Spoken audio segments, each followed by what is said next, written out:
Ramsey County Commission order, please stand for the pledge. I pledge allegiance to the flag of the United States of America and to the republic for which it stands, one nation, under God, indivisible, with liberty and justice for all.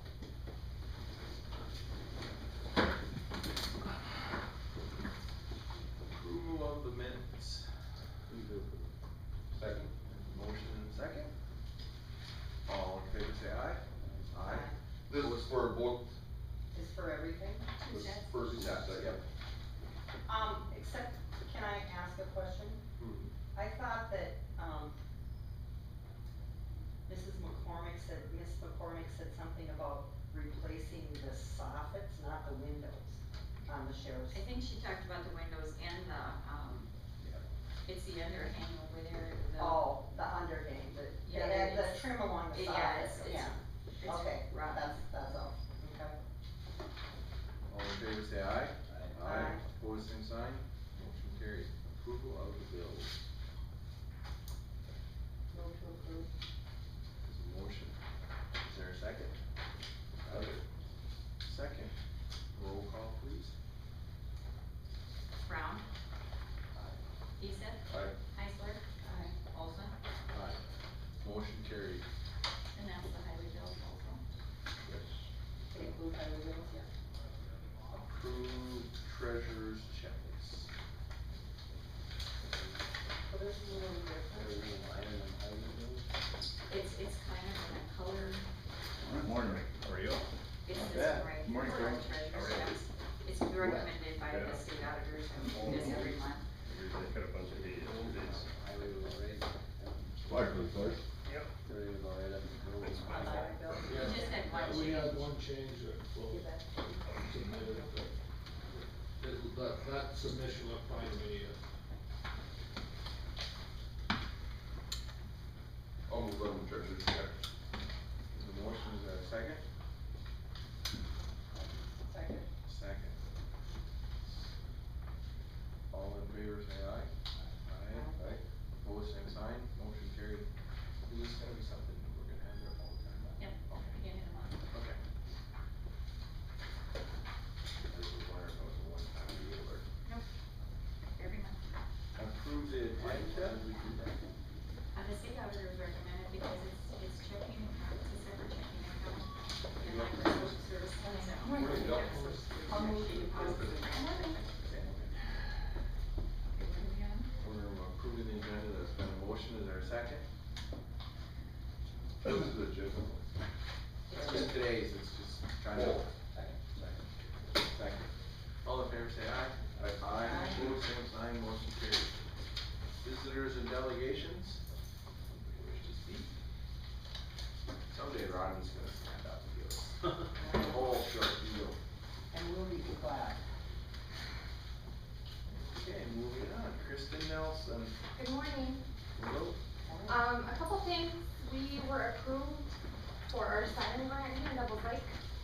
I applied on behalf of the county and the city, and we were awarded 2 of them, and we are putting them, one is over by Prairie View Elementary, and the other will be put out on the east side by the Welcome to Double Lake sign to, accommodate more of the population of the outskirts of Double Lake. Another thing, we did apply for our multi-hazard mitigation grant, and I did hear from the state, we should have approval for that by October 1. And that has to be in place for myself to apply for any hazard mitigation grants in the next upcoming 5 years. There's a couple conferences in October.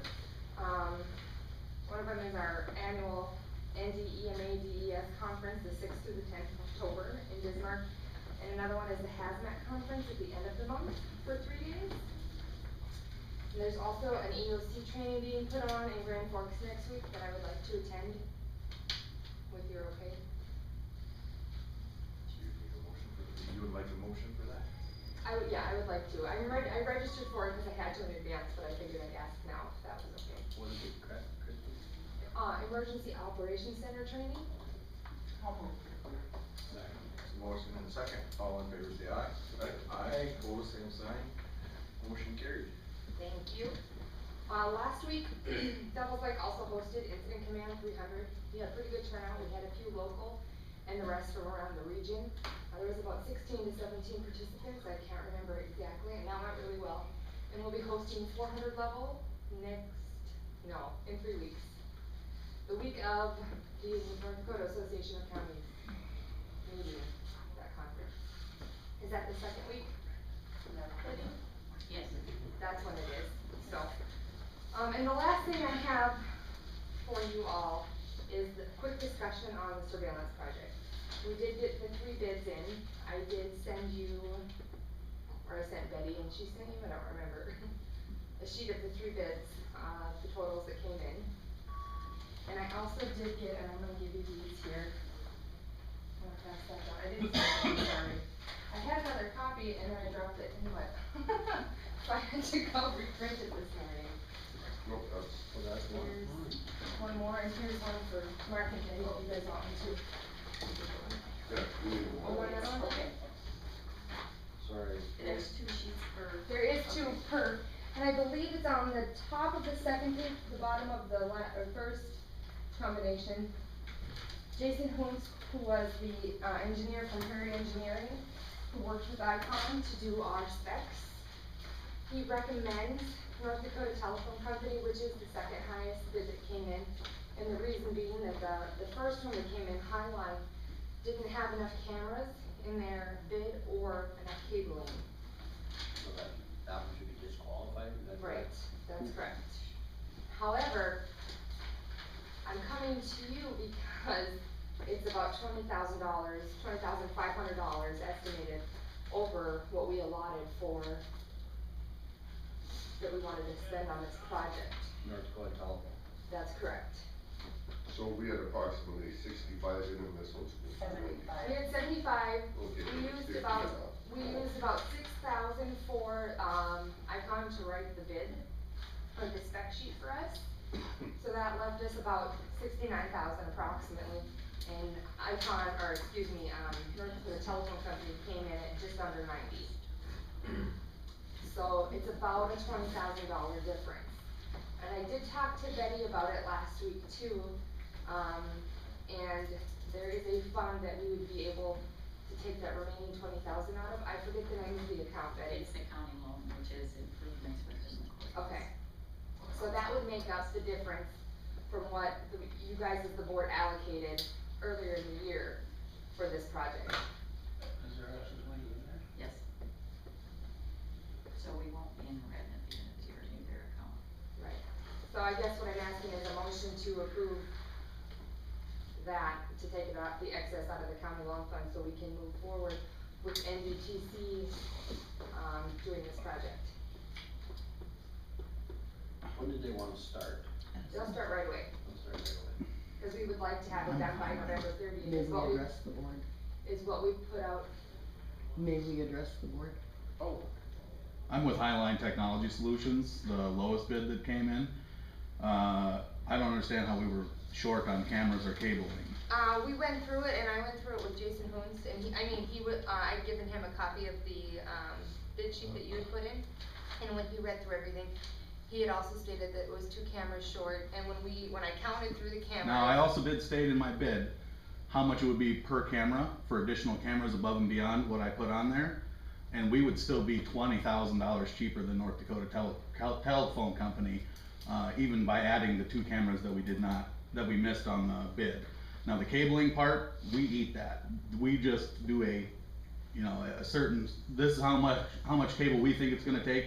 If it takes any more than that, we absorb the cost of that.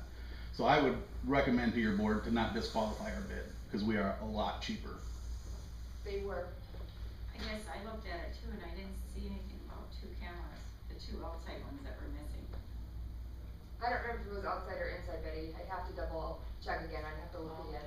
But I saw that it was shorted cameras, and I did put on the bottom of that though, depending upon which camera it was, here's how much it would be per camera for additional cameras that if I did miss them on the bid. Okay. And if you take into account that, even if you put if I miss 2 cameras, then the 2 most expensive cameras on there, I'm still gonna be $15,000 cheaper than North Dakota Telephone Company. The same kind of camera? Yep. Yeah. As far as the cable goes, was the type of cable or quality of cable or whatever, correct? That was all in order. Okay, I went based off of what Jason and Jason Coons and Todd Mitchell had said to me via email, the email you have in front of you, upon their recommendations, since they're the ones that technically wrote up the bid, the spec sheet. You know, in combination with Ramsey County, the surveillance committee, who stated what we wanted. So I was just bringing forth the information that I had. If Highline is able, I guess, to, as they stated, eat the cost of the access cabling. We always do that, yep. Yeah, we just put a certain dollar amount on our bids for cabling.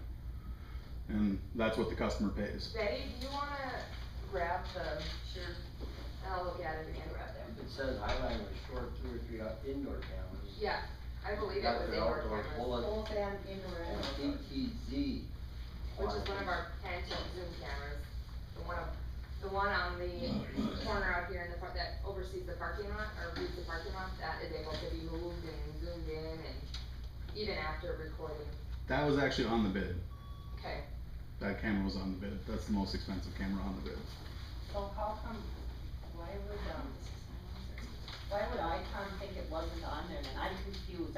I'm not really sure, to be honest with you. I wasn't able to be in the loop, obviously, after that, so I wanted to come to the commissioners meeting and make sure that we weren't disqualified for something or rather or whatever, so that's why I'm actually here.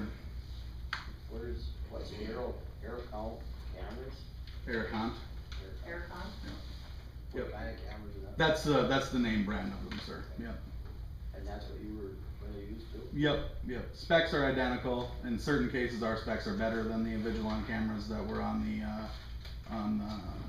engineer's sheets. I also spoke with Jason, the engineer, on this as well. and the type of camera that was utilized by Highline was good to use. There was nothing wrong with that brand of camera. It falls in suit with what we need. And Jason never said anything about then the type of camera they were gonna use to not be. So will we be working with Highline Electric then? No, Highline Technology Solutions. We're out of Valley City, Bismarck, and Hannaford.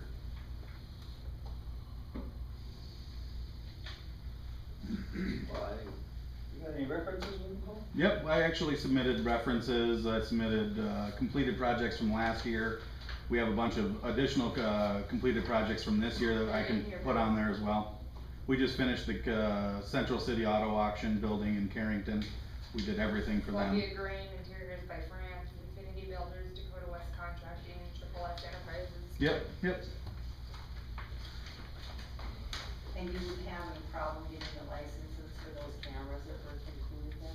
Absolutely not. No, everything that, like I said, on the bid there, it says, the additional cost per camera is just the camera plus the license. That's all it is. So you guys could actually go, add however many cameras that you want in your budget for the, This system includes licenses for 31 cameras. To add additional cameras, this would be the camera price plus the license fee. The license fee is per year, and if you wanna continue to receive updates, however, the renewal is not required for the system to operate. What's the annual fee? no annual fees. It's So just then after if the you first- wanna receive updates, then it's going to be the, I believe it's $149 a year per camera. It doesn't say on here. On the front there, it should, Oh, for the license fee. enterprise license, $149.99. If you wanna continue to receive the updates, that's all that's for. Is that for all the cameras, or for each? That's just for the software, Just the software, Yeah. okay. but the system will run just fine. Cause on the actual bid, and you all can look at this too, they have it listed, the quantity per, type of camera. They have it listed as the outdoor bullet style camera, and forgive me, cause I'm not up with all the lingo. That's fine. And everything, but there's 2 there, there's another outdoor one listed, there is 14 IP cams, they're dome, and those I'm assuming Well, will be Word indoor. of Kristen, we hired our architect to do this. Let's just put it back to him, let him sort it out. Sure. And, they can go over discrepancies here in this thing. I don't think it's the commission's position to sit here and try to hash over things I that we don't understand. understand. Mhm. I am totally guessing, but I think we should put it back to them and let you work Sure. on it. I think that's a good idea. Yep. That's a good recommendation to get back to Icon And I will key you in on those Yeah, emails. that'd be great. And then if there's questions that way, I don't have to be the middleman and relay Sure. to get mom. If you wanna get his name and number. Yeah, card, Kristen has all I- my information, And, yes. just have them call if you have any questions. One question on Highline Technology Solutions, that's out of Valley City. Our corporate office is out of Valley City, we also have a location in Bismarck and also in Hannaford, North Dakota. I just wanted that for my own information, thank you. You're welcome. I make a motion to that effect. All second. Motion and a second, all in favor, say aye. Aye. Pose same sign, motion carried. And that's just to postpone it until they. Yeah. Until I hear Sort from it out. Stock Icon, okay? See what we should do, let them recommend what we should do. Yeah, that's what we paid him $7,000 for, so. Thank you. Just wanted a fair shake at it, thank you very much. Thank you. That's all I have for you, unless anyone has any questions for me. How's your conference landing?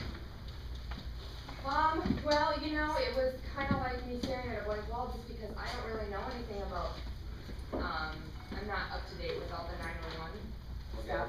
However, it went well as far as the product that they were showing and describing and how they went about it. They also came back and did a quick, like, hour, a little over an hour, basically with the law enforcement personnel, with Sheriff Nelson, Chief Schroeder, their IT gentleman, their dispatcher, Sarah Brighton, just to kinda get an overview. No official decisions were made. However, you know, it's been, pushed upon me, the importance of next gen 911, how everything is moving so forward so quickly and how far behind we are in the loop, basically.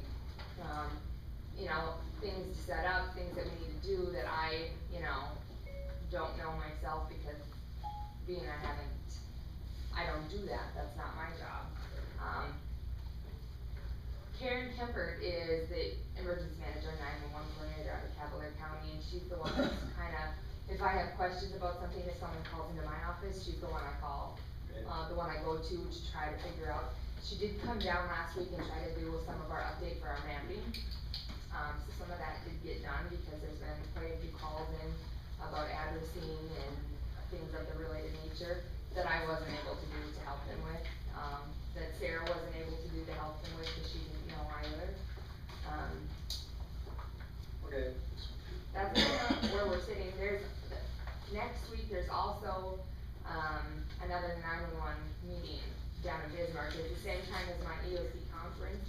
If you would rather, I go down there Where is your ELC conference? in Grand Forks. Oh, sure. Same time. If you'd rather me go and try to figure out something, I will. I mean, I I think could, it's necessary, Steve, for the Grand Forks or Bismarck for that conference. For next gen 911? I think they're absolutely, you know, detrimental for someone to have representation at. We had, well, someone could probably go to the conference. It's a meeting, I think it's a 2-3 day meeting. Yeah, it's more of a conference than or a informational meeting, I think, than anything. So do you have enough staff that you could send a 911 dispatcher to it? I'd have to check, but it'd be hard to say at this point. I could check, You check on that, I guess, get back to Kristen. I will. Okay. Thank you, Kristen. Yes. Thank you. Yep.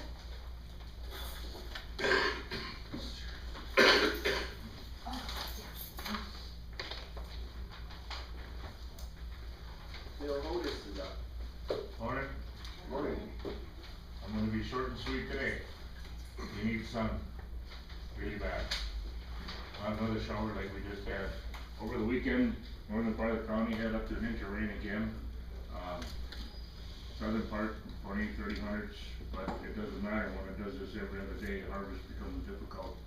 Some of this crop has been, decimated for upwards now of 3 weeks, and we're starting to see some wheat berries showing themselves where the bloom is actually coming apart from the kernel of wheat. We need to get that off before we have a very major wreck, and it's not just in a single variety, but it's in a lot of different wheat varieties, so we need some sun so we can get some harvest done, as all our farmer friends know. Lastly, we have our fall conference coming up the 30th of September. Brenda, Sarah, and I will be in Fargo through the duration of that week, the 30th through the 3rd. On the 3rd, Cindy has been nominated and been awarded the Sigma Phi Administrative Assistant Award for the state. So she will also be there on Friday, meaning our office would not be open that day. We'll put a sign on the door and we'll talk about it on the radio just to let people know that, you know, what's going on. I don't know what to say about Cindy, because this is the second award now she's gotten for us this past year. The other one was Peggy Anderson University, including all of the university, not just Extension and Fargo, so she's pretty honored and flattered. Of course, when she gets these awards, she turns the color of Kevin's shirt there, but we're quite proud of her. She does a really good job for us, so we're glad that you have allowed her to be on board with us.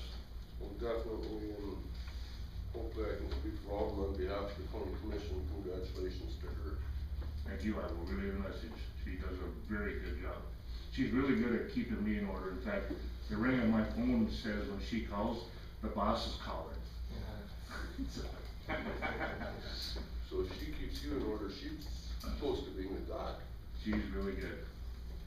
Any questions, comments? The court world is, as Mark knows, we're kind of winding down. We still got some things going on, but right now we just need some sun and lots of it. How far behind are we on heat units? I have not looked today. When I looked 10 days ago, we were actually only one behind. But since then, we've lost a lot of ground. Yeah. You know, our weatherman last winter, if you remember, commented that the months of July, August, September, we were gonna have record-breaking heat temperatures. Remember? Leon Osborne come out and said that. And this morning on the Weather Channel, they said we had 6 days that were 90 degrees this summer. 6 days. Yeah, and usually we have 20, wasn't it? Yep, yep. Last 6 or 7, then we got to 70. Yep. That award Cindy got, is that part on going out on old hogs also? I'm not gonna take your time because you've got lots of things on your agenda, but during our Chima Day, we had a hog, a swine, a pig, that did not wanna come off the trailer. I think maybe Rodney may have been there. Yeah. And she went up and that thing got near the end and she grabbed a hold of them ears, and I'm telling you, there was no way was that pig staying in that trailer. She had her mind made up and it was a comer. Wow. She bailed it right out. That's how you do it. Questions? Translator for us. Anything, do you know anything about the shooting event that took place? And this one? No, this weekend. That's not what. I know it has nothing to do with you, but you were there last. Oh, that goose shoot deal? Yes. Yes, we served lunch or breakfast or brunch or whatever you wanna call it. They committed 160 geese that morning. You know, meal wise, we do it more of a service for the people that come. However, that sportsman club also donates $1,000, or has donated 1,000 back to us. So we're very appreciative for that, but, yeah.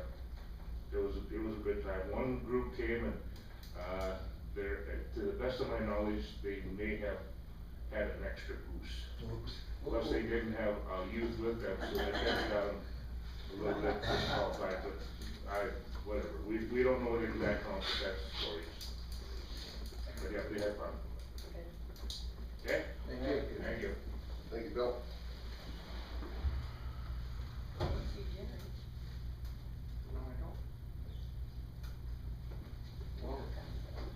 Well, we'll just skip to, Alan? yeah. Not from Jersey. Oh. Just Stacy for right now, but Jerry's probably gonna fix that. Jared? Okay.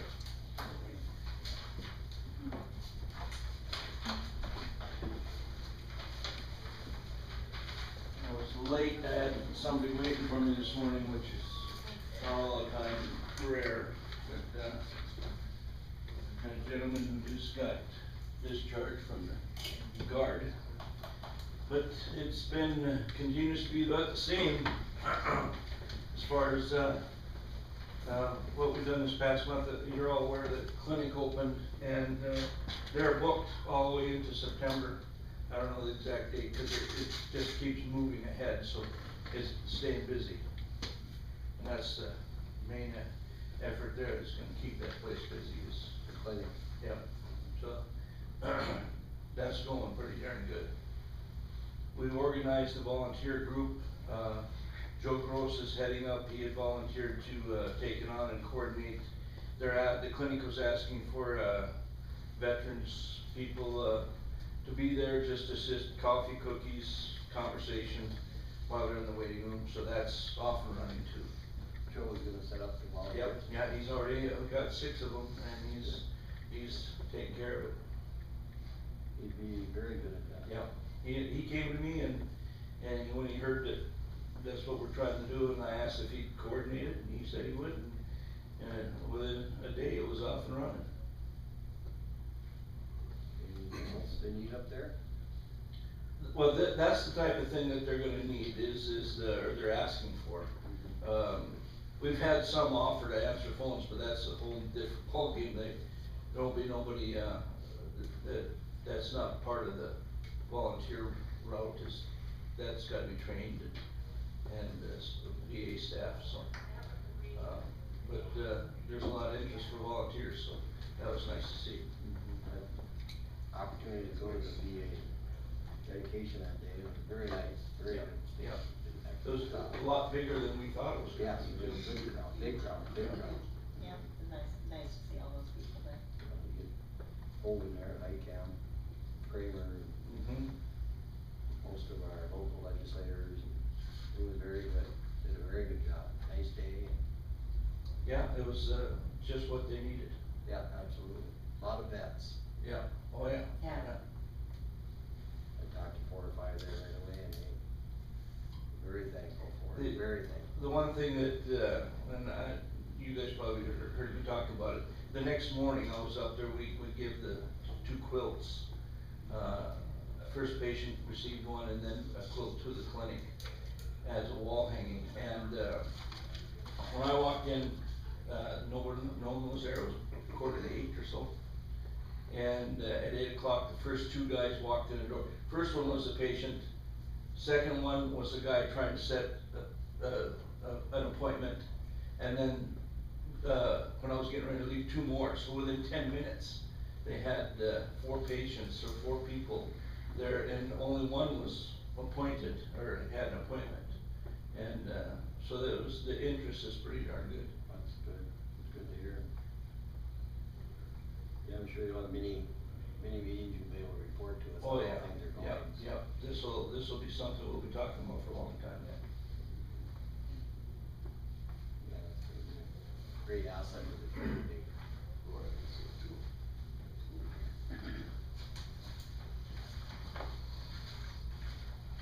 That's all I got. Anything else for Stacy this morning? Thank you, Stacy. Thank you.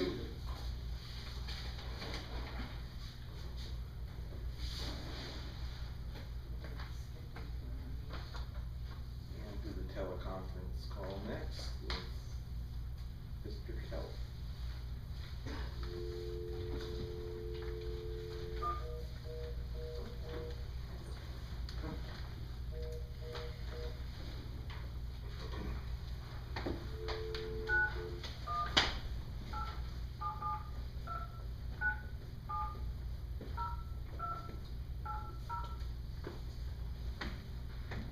Thank you for using North Dakota Telephone Company.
meeting starts at 9, just a reminder.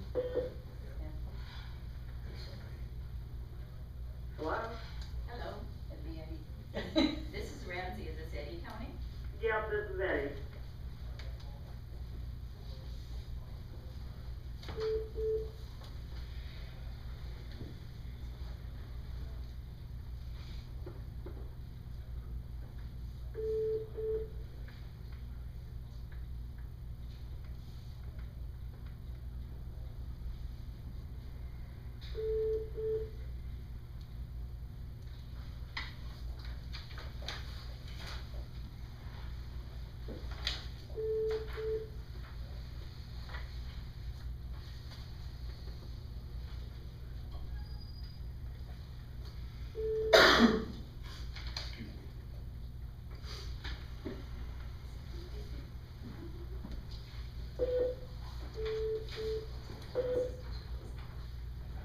Yolanda?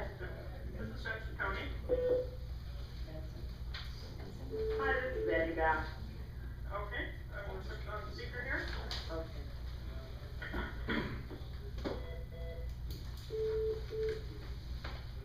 Hey, we're on speaker too.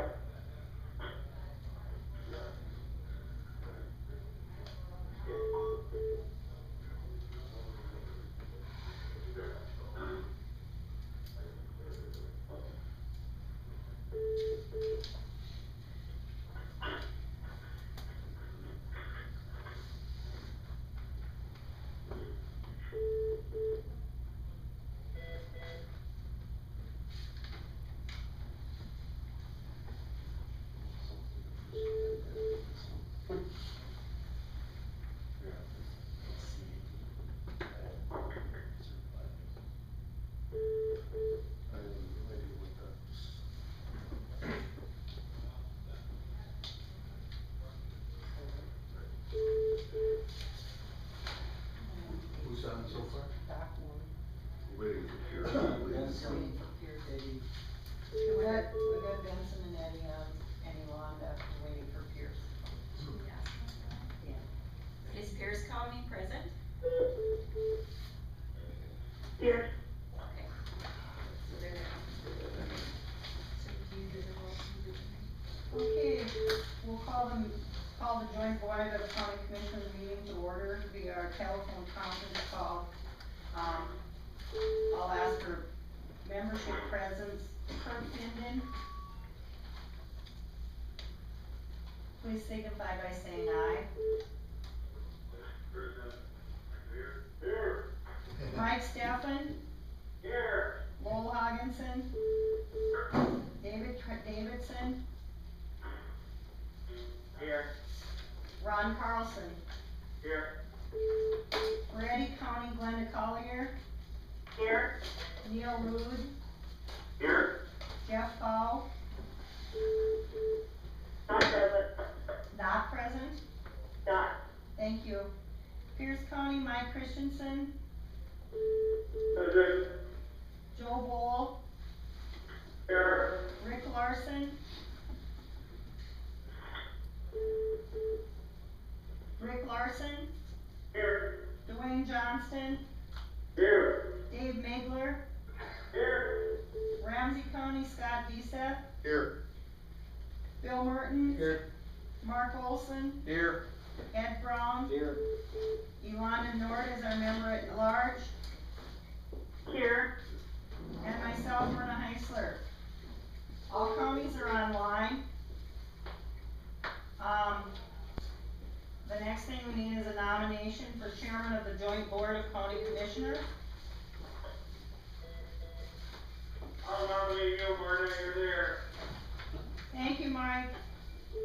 Second. Seconded by Scott Deeseth. Is there any discussion? Not, I'll call for a vote. All in favor say aye. Aye. Aye. Opposed, same sign. Motion carried. You wanna read the minutes of the last meetings, or do you want me to? Go right ahead. Roll call of the counties was called on September 3rd, 2013 at 8:30 a.m. All counties were on the line. Alan McKay called the meeting to order and asked for nominations for chairman of the joint board of county commissioners. Mike Christensen nominated Verna Heisler to chair the joint board meeting. Neil Root seconded.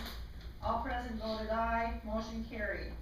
Dwayne Johnston moved and Mike Steffen seconded to approve the minutes of the September 4th, 2012 meeting. All present voted aye. Motion carried. Discussion was held on the Lake Region District Health Unit's proposed 2014 budget. Mike Christensen moved to approve the 2013 budget for 14. Second to the motion was made by Bill Mertens. Roll call vote was Benson County aye, Eddy County aye, Pierce County aye, and Ramsey County aye. The motion carried. Verna Heisler thanked Alan McKay, new administrator of the district health unit, for his work in getting the 2014 budget prepared. Motion to adjourn was made by Mark Olson and second was made by Mike Stafford. The motion carried and the meeting was adjourned. Can I have a motion to approve the minutes of the 2013 meeting?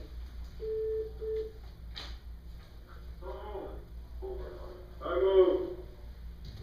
And you are? Mike Christensen. Mike Christensen, and second please?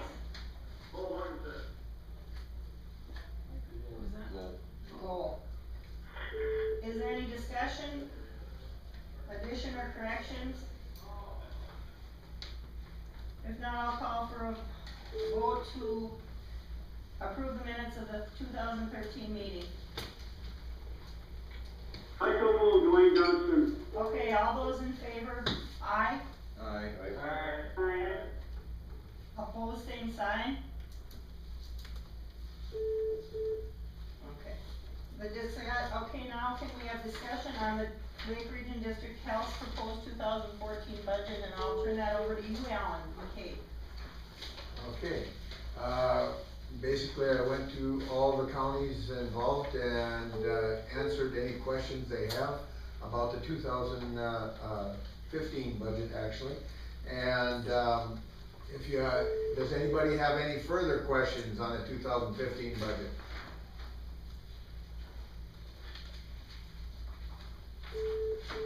None? What is it that drives our cost up so much higher than anything else? Okay, it's on land value.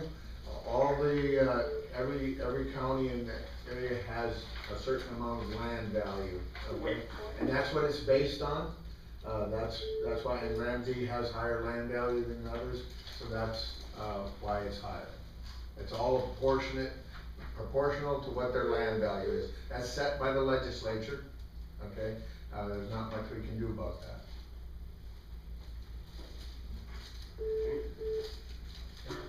Any other questions?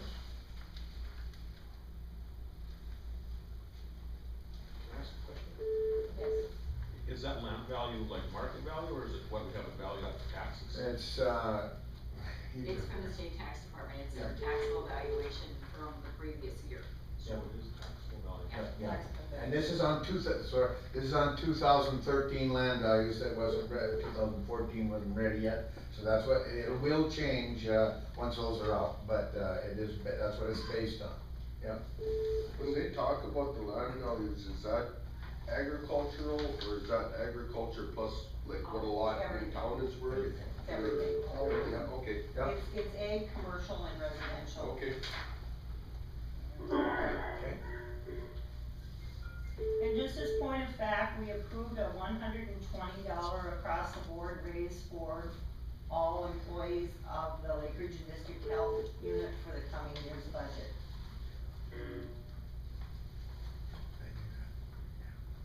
Do we have any other discussion on the budget?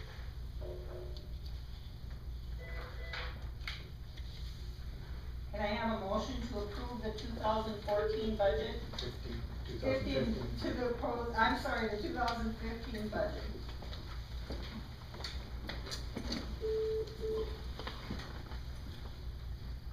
Yeah, Mike Stafford, Benson County, I'll move to approve the 2015 budget. And a second? This is Yolanda, and I'll second it.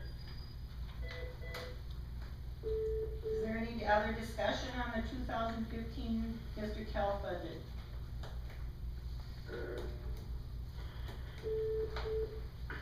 May I have a roll call vote? Benson County? Aye. Eddy County? Aye. Pierce County? Yes. And Ramsey County? Aye. The motion carried. Do we have any other business to come before the Lake Region District Health Board this morning? Yeah, Alan, try to keep it down next year though. I'll do my best. Thanks, Dwayne. Really though? Yeah, I agree. Yeah. And can I have a motion to adjourn? So moved. There's a motion by Marcos and the second by? And a second? Second, Second, Dwayne? Yeah. Meeting is adjourned. Thank you. Thank you. Thank you, guys.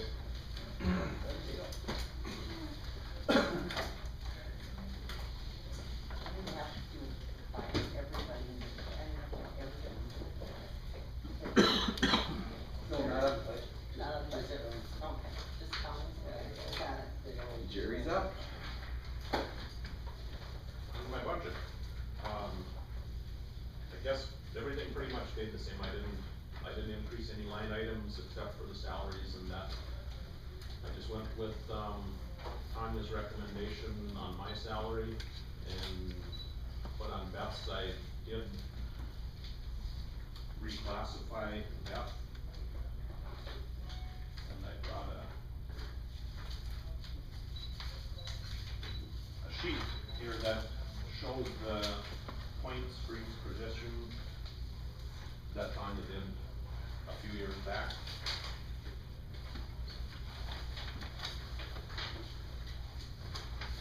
There's always to see what side of paper.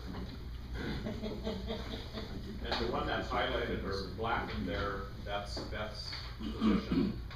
And as you can see, it's, I should wear my glasses, but it's 1390 to 1800 points. There you go. Nice. I think it was right, like 1390 to 1800. Yep. And, that fits into a grade 4 until you get up to the 1800 points. And then it's actually a high grade 5. You can see the points underneath the grades. So, with the duties that Beth has taken on, and I guess, if you noticed in the budget, I had last year in my budget for another full-time employee. And Beth just stepped up to the plate and, she's been taking over a lot of the workload. So I didn't hire her full-time, I didn't hire a part-time employee even. So, she's just, this time next year, she should be a certified tax director actually, so she'd be ready to take over the office actually. So, I think it's a grade increase would be warranted. Other than that, I guess I didn't change any other line items, so if you have any questions, I can answer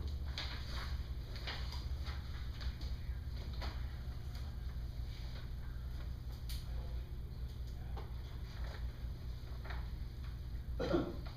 What does she have left for classes, just commercial and? I think the commercial class, and she'll be taking the ag one this year, yeah. That's always a fun one. And the tax department is looking at their structure due to the legislation that's proposed. And Beth was a certified real estate appraiser in Minnesota.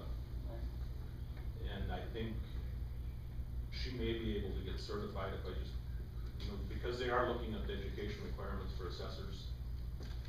And, she still should go to schooling, but I think she could probably get her certification if we could just put some pressure on. Because of her, she had all the education in Minnesota. Not transfers?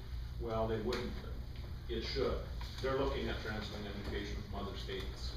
There's no reason they shouldn't. If you have the education, it really shouldn't matter where you have it. But that hasn't there was really no, there's really no reason to apply the pressures. She's certified as an assessor, she just isn't certified as a tax director.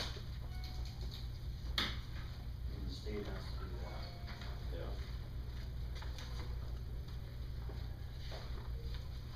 Mr. Chairman, we would need a motion to accept any changes or anything here, we'll do that when we Yep. adopt the budget. Any more questions for Kevin? Jerry. Jerry, I just read your name, Kevin.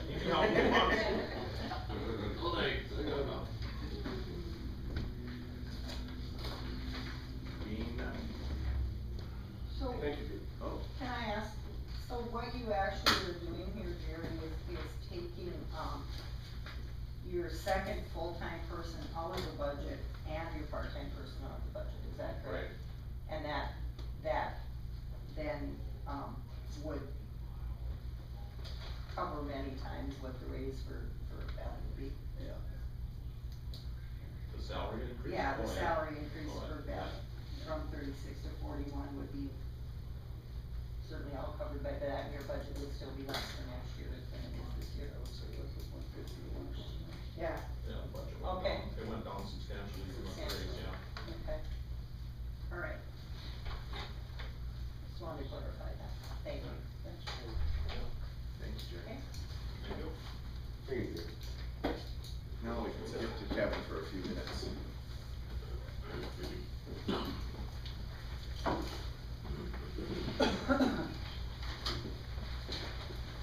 We need to start out with the road projects, Ramsey County 4 by Joanne. They started paving there. Yeah, it's Wednesday and Thursday last week, it's all paving's done, they've got, striping, topsoil, seeding, mulching, siding left. So basically just the minor cleanup stuff. You may not understand. Yeah. Look good. Good. Okay. Wade's got some work to do there, yeah. Yeah, topsoil, pushing that up to the bottom of the pavement. Any more questions on Ramsey 4? Ramsey 7, all the riprap and, the culvert and everything were in, we had them haul in a few more loads of gravel, they were short on quantities, so that made up for quantities, so that project is done now too. So that one's completed now. Any questions on 7? 7 done, you said? Yep, it is now. Ramsey 8, that one's finished also, they got all the seeding done and, oh yeah, 9, sorry, better get ahead of myself. Ramsey 8 is a paving job in Lawton, so we're gonna start paving that, what was the schedule on that? They put 2 culverts in already, they're looking at patching maybe late this week, it'll probably be next week though. Then paving the week of the 15th through 20th. That's when their completion date is the 20th, so they're pushing it. The culverts are in, so it won't disrupt any, harvest traffic now, so. Oh, they did get that signed They did. last week.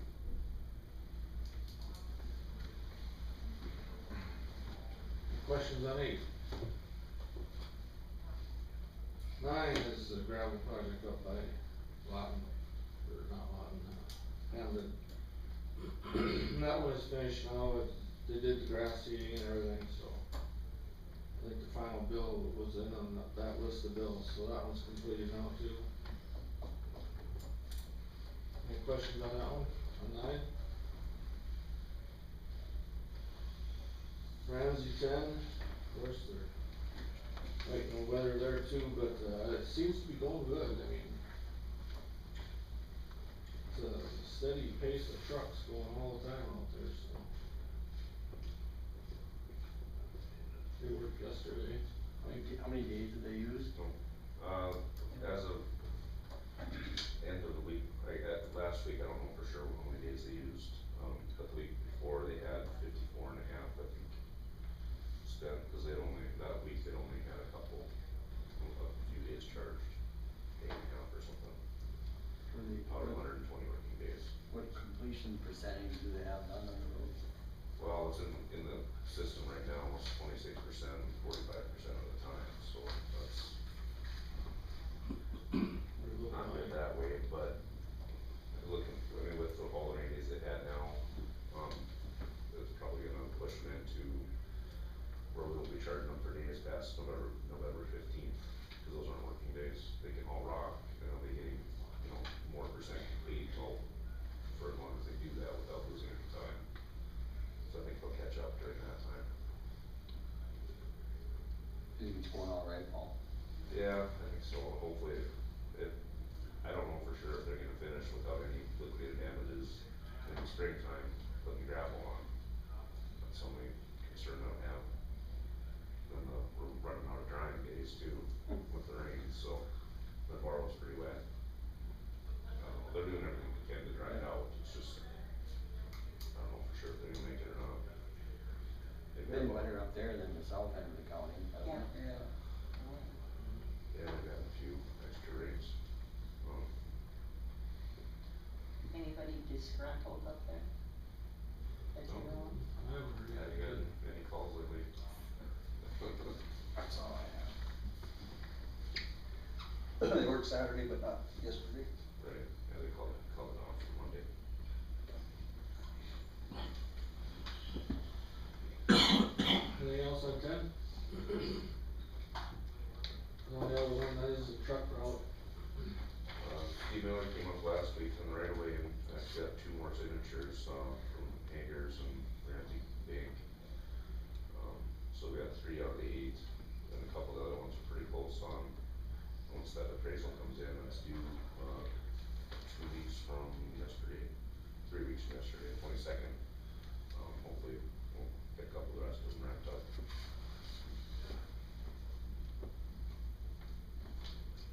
Any questions on the truck route? We're gonna bid that, if everything comes in right this fall? No, Yeah. I think we get our better prices this fall. this fall. We can look at it then, but that's the plan right now. Everybody will be looking for spring work, so. Right.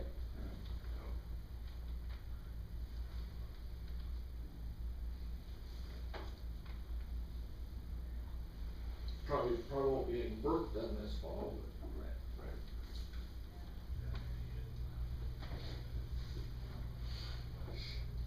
Anything else on our road projects then? Okay, that meeting with secondary roads at the NACO conference, we got that changed to 10 AM on Tuesday, the 14th. So, just to let you know. The local roads conference in Rapid City is October 21st through the 23rd. Registration is $85 and 2 nights of hotel. And I guess I'd like a motion to approve the out-of-state travel for that. So moved. There's the motion, is there a second? Second. Motion in a second, all in favor say aye. Aye. Aye, opposed same sign, motion carried. Then Albert Gross, can you pull up the parcel view, please? Wants to put an approach in on Ramsey on the north side, it's in Triumph Township. Is that right at his house? They put his house? No, it'd be his brother or something, the other. Oh, further east? Okay, that's what I said. So that's his son? Yeah. Jeremy.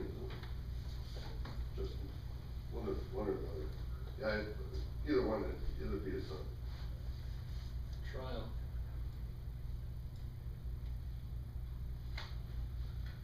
And then section 27, once it zooms in there.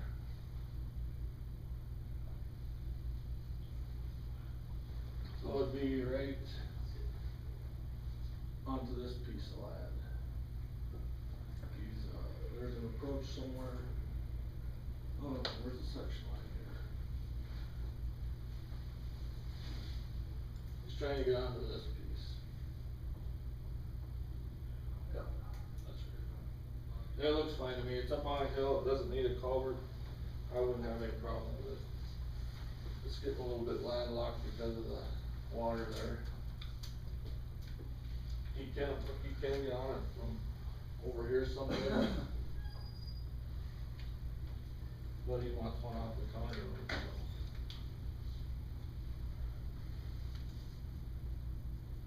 In other words, it is accessible from this section line road, and that's a good road, it leads up to a house up there, I think that's one that goes right up to his place, isn't it? to his son's place, yes. Yeah, but, actually going up that road, it isn't very nice. Off the township road, Yeah. right, It, that road's very narrow, yeah. and I think what they'd probably be looking more for is not to go on and off that with the semis and that. Yeah, exactly. I mean, But it's, I'll make a motion to approve. I'll second it. There's a motion and a second. All in favor say aye. Aye. Opposed, same sign. Motion carried. and the only other thing I had was, I don't know if you guys saw that letter from the state about the speed limit on State Highway 19. Just that they're gonna review it.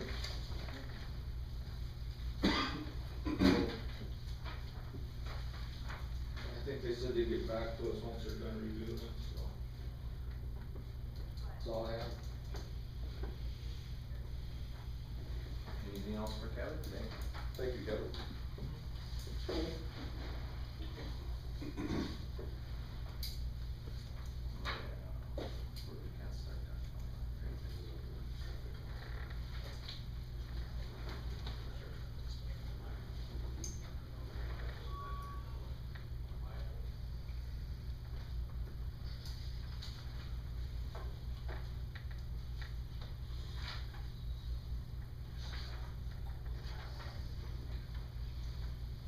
Jesus, this is a first one running ahead of time. Yeah. Can we bet this time? Maybe for 2 weeks. You know, like on game shows? Yeah, Oh, there you do go, that. sure.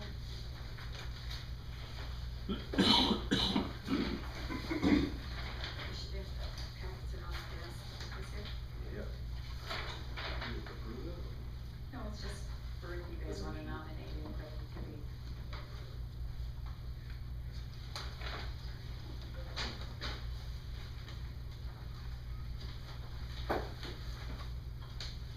We got a little time for the nomination.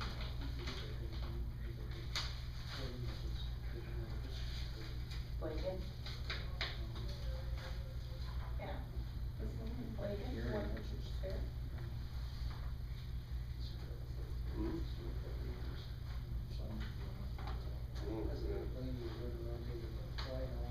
Talk to somebody.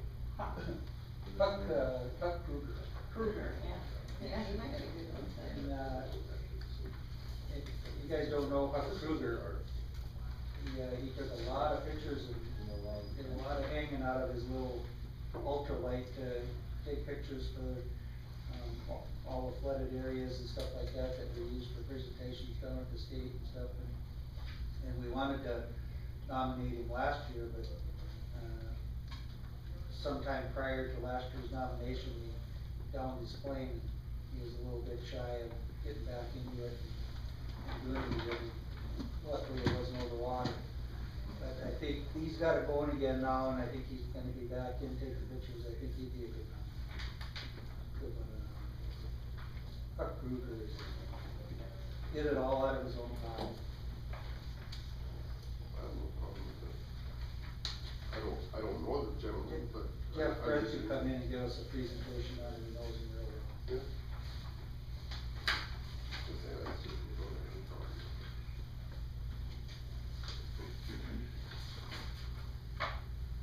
It being 9 o'clock, we'll have the hearing on the section line closure. Lonnie? Well, as you recall from our last conversation, when the issue was brought to the attention of the county commission, section line roads, under North Dakota state law are public roads open for public travel. The petition is pursuant to North Dakota Century Code, section 240703, which provides a number of things, and there's a couple of legal issues here. In all townships in this state, outside the limits of incorporated cities, the congressional section lines are considered public roads open for public travel with a width of 33 feet on either side of the section line. So, outside of any city limits, section lines are open for public travel unless they've been closed by order of the county commission. There's only one way to do that, and it's by order of the county commission. The second part of the statute provides that the Board of County Commissioners, if petitioned by a person having an interest in the adjoining land, after a public hearing, and that's what this is today, and a finding by the commissioners, may close a section line or portions of it that, if they're not been used for more than 10 years, well, that's not the case here, are not traveled due to natural obstacles or difficulty of terrain, well, that doesn't seem to be the case here, are not required due to readily accessible alternative routes of travel, that appears to be the reason for the petition, or 4 are intersected by interstate highways, and that doesn't apply here. That it does say, providing the closing of the dead-end section line, of a dead-end section line does not deprive adjacent landowners of access to the property. So, and now this is a may, it's not a shall, so it's discretionary within the Board of County Commissioners. You can, you can't, that's clearly your call. The question I had, and I did talk with the attorney for Summers, Tim Divis from Grand Forks, and I did briefly talk this issue over with the city attorney, because apparently this started with Summers approaching the city commission asking for a vacation of their city street. This particular area is within the city limits of the city of Devils Lake. So one legal question I do have, and there doesn't appear to be any particular solid answer for it, is regarding that first section of the statute where it says, in all townships in this state outside the limits of incorporated cities. The legal question that arises here is whether or not the county commission has the legal authority to vacate a section line within the city of Devils Lake. If you look at a plat map of the city of Devils Lake and you look at the section lines, there are a few section lines that go through the city of Devils Lake. When a city is incorporated by statute, and we're talking in additions, town sites, and subdivisions found in other sections of North Dakota law, when you have a city town site, those section lines are really vacated because you have all these other city streets that are open for public access. That's one of the legal questions here, whether or not the county commission has the legal authority to vacate a section line within city limits. And I can tell you right now, there's no definitive answer for that. The second thing that even if you do, say for example, if the commission would act today and say, and issue an order to vacate this area of section line, the first legal question, if there's a contest to it, is whether the county commission had the legal authority. Second of all, if you do have the legal authority, you also do have discretion here, because it's a may vacate the section line, not a shall vacate the section line. So the city didn't really have an answer as to why they didn't take action on their petition to vacate the city street. I know they've done it before. They did it just on the west side of Levers, between Levers and Bergstrom's property on this Renaissance Zone vacation. And I know on the west side of Ramsey Bank a number of years ago, they vacated a city street there. They just put it up Levers Market. And I don't see any reason whatsoever why we should even be considering this when it says right in there that it is within the city limits. The only reason I can see is that the city themselves just don't want to handle it. That's the only thing I'm seeing out of this, because from what I'm hearing you say, if I'm understanding it right, this is a city obligation, and it is not a county obligation. Well, it's, that, to me, when you look at the statute, when cities incorporate, or when cities expand by annexation, they also get the right by their town sites and additions and the plat maps and everything that are properly recorded, really take over those section lines. So the first legal question I have would be whether or not the county commission has the legal authority to take any action. If you do, you still have the discretion whether or not you want to.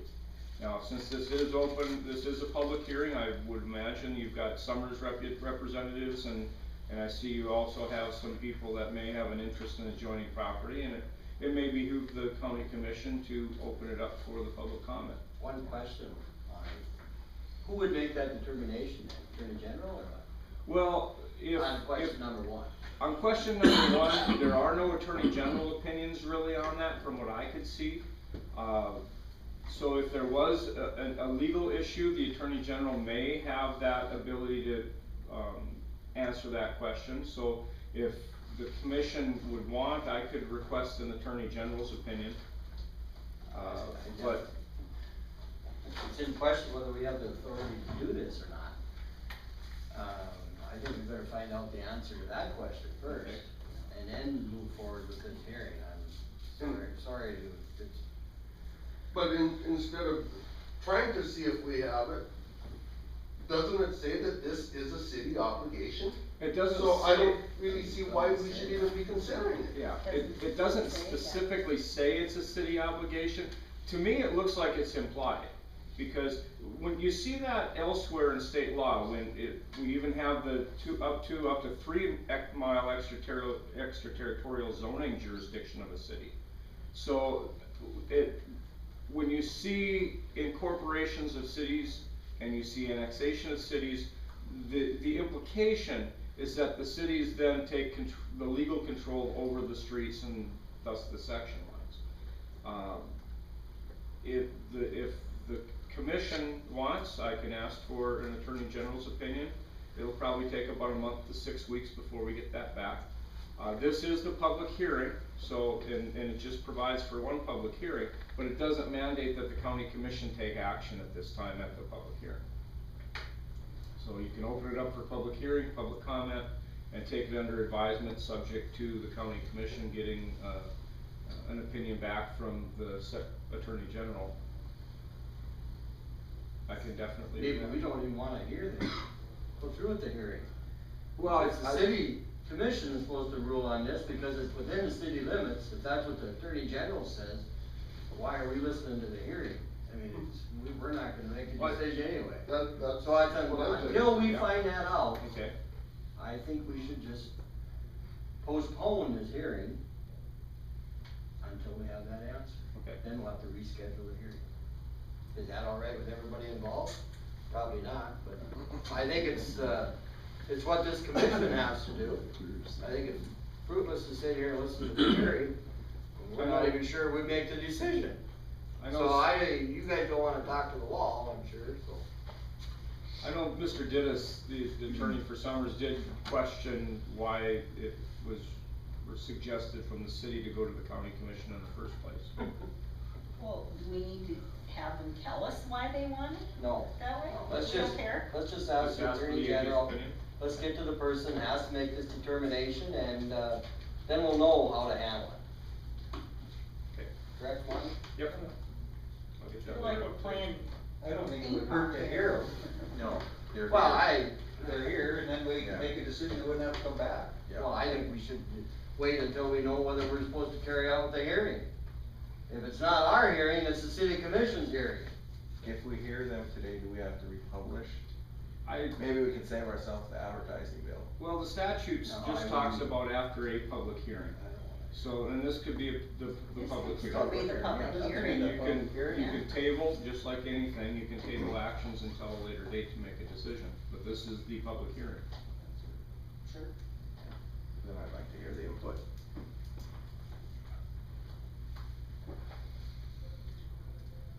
Who would like to go first with some input then?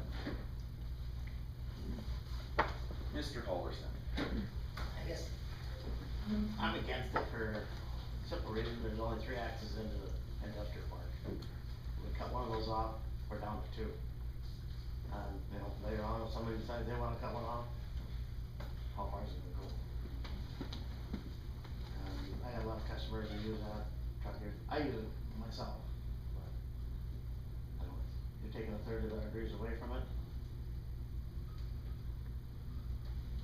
There's not much out there. If you take a third of the road coming in there, it's just gonna deteriorate a little bit more. Especially people from out of town, we got a ton of customers from out of town.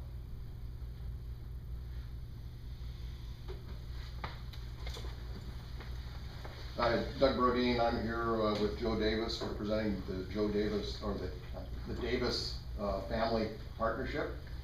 And they object to the closing of this section line as well. In regard to your query as to whether or not the commission even has authority to do so, that's a good question. The thing is the city commission approved the closure of the street conditioned upon the county agreeing to close the section line.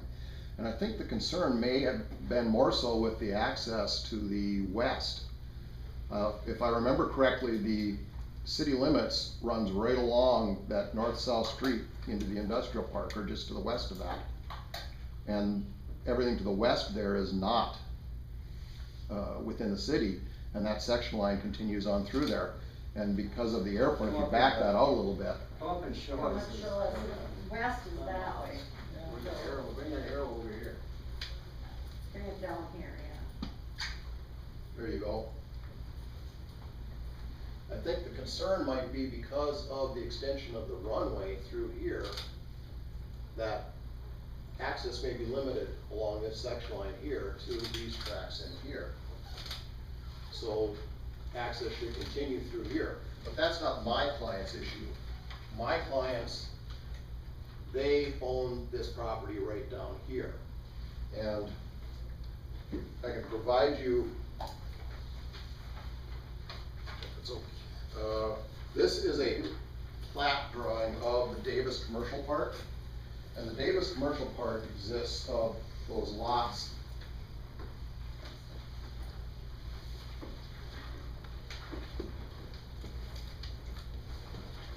Those lots that are immediately to the south of the industrial park.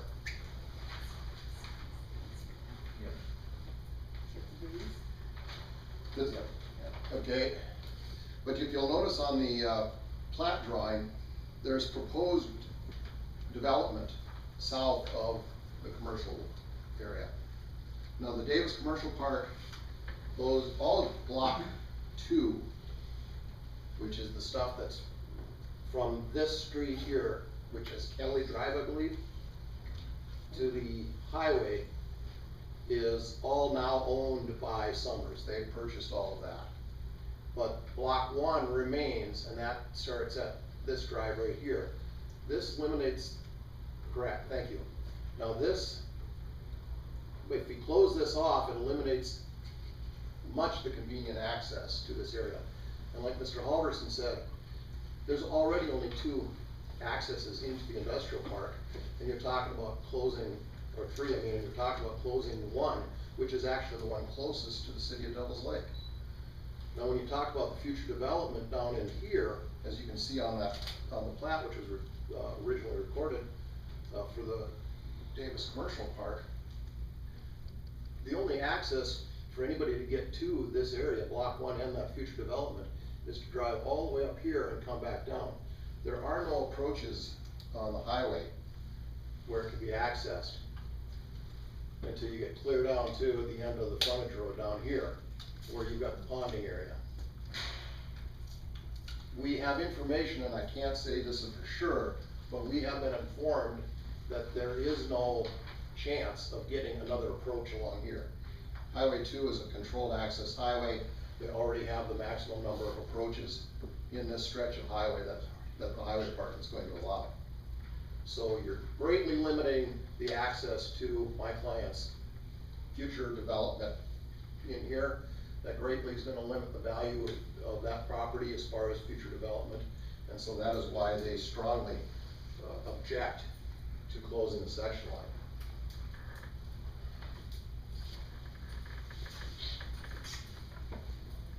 That's basically what I have. If anybody has any questions of either myself or Mr. Davis, we'd be happy to answer them.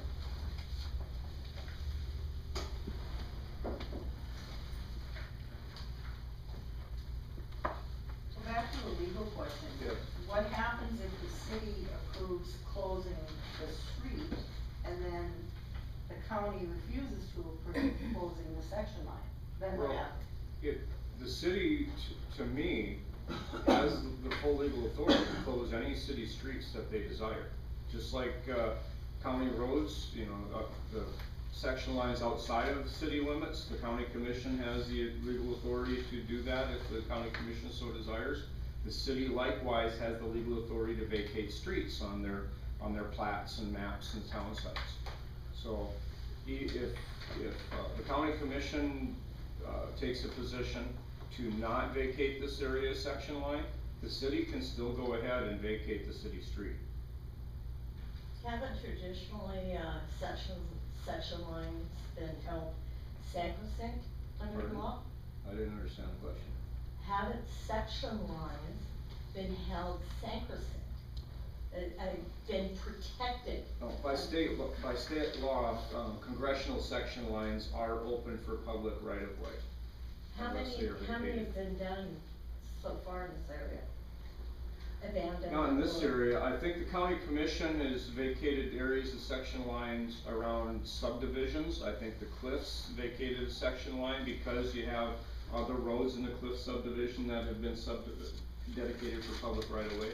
I know on the north end of 6 Mile Bay, we've done that. I know on the west side of Creel Bay, we've done that. I think on the west end of, Mr. Frisk's property, when you guys subdivided out there was that section line down the middle of the tree grove. I think we vacated that probably 1994, So 95. access was, So, the access was clear in those particular vacations? well, yeah, what happens, the county commission takes the position that if you're going to vacate a section line, you also have to provide public access for people to get to and from their property.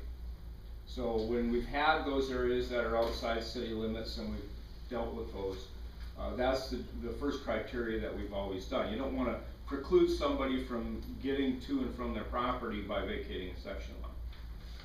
I understand the theory of landlocked, But these would not be landlocked, they would still have two roads going into them, they just wouldn't be as conveniently located to the city of Devil's Lake, is that correct? That's correct.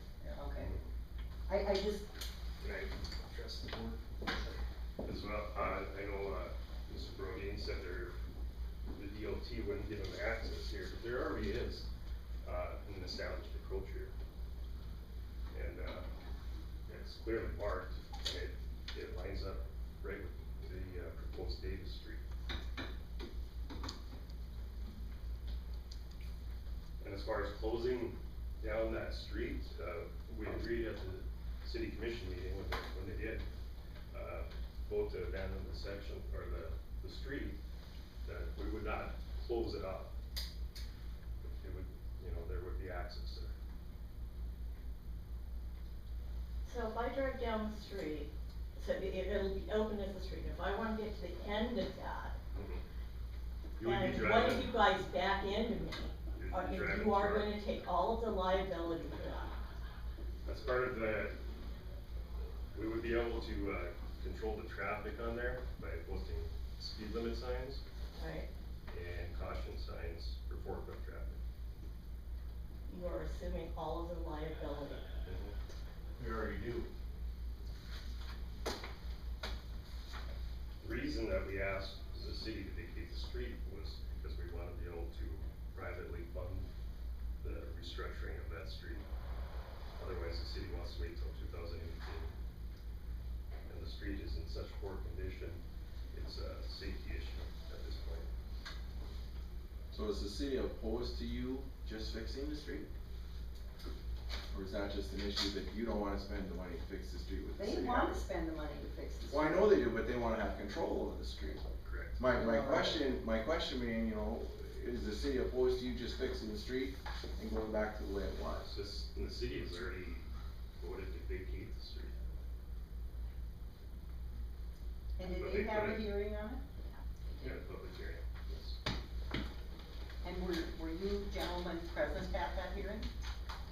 Yes. You were, okay. So if this street is vacated at some time down the line, And, if you deem necessary or wished, you could close it off totally, correct? If this did get vacated, is that correct? I'm just I asking don't the know if question. that's correct or not, because it's on record at the city commission meeting that Okay. with the chief of police and the fire chief, that we would not close or blockade that street, so they had emergency access.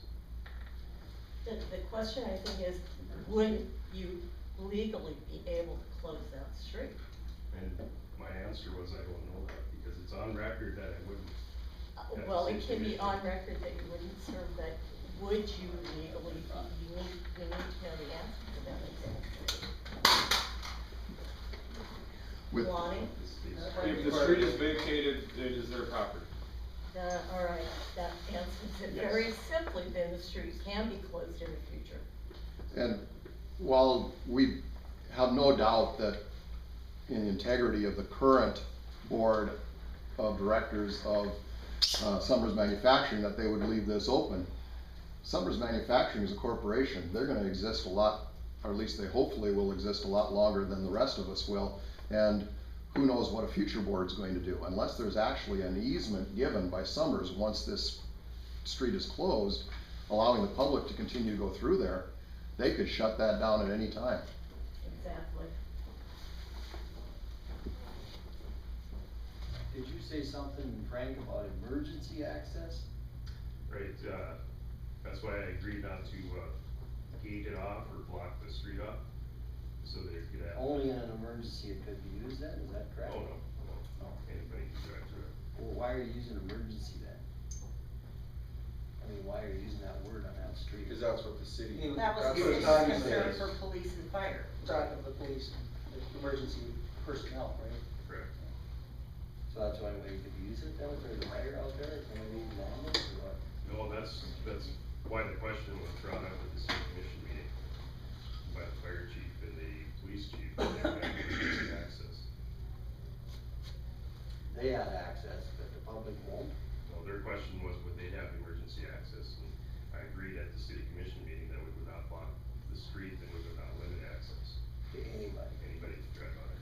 So can we put a contingency on closing it that says that you may never close it off? I mean, I don't know, is that something we could do? I still wanna hear the. Commissioner, I don't think we have that legal authority under that section of laws, to vacate or not vacate. Okay. It might be part of the question, maybe you said down there as to how we can handle it.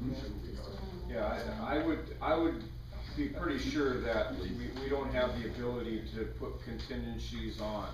I think the only discretion the commission has is to vacate or not vacate. I really think we're getting the cart ahead of the horse, and we don't even know if we have the authority that we talked about. It is a very good legal question as to whether we have legal authority to vacate. I'm gonna make a motion that we table this until we have the Attorney General's opinion. I'll second that motion. Motion and second, all in favor say aye. Aye. Aye, opposed, same sign, motion carried.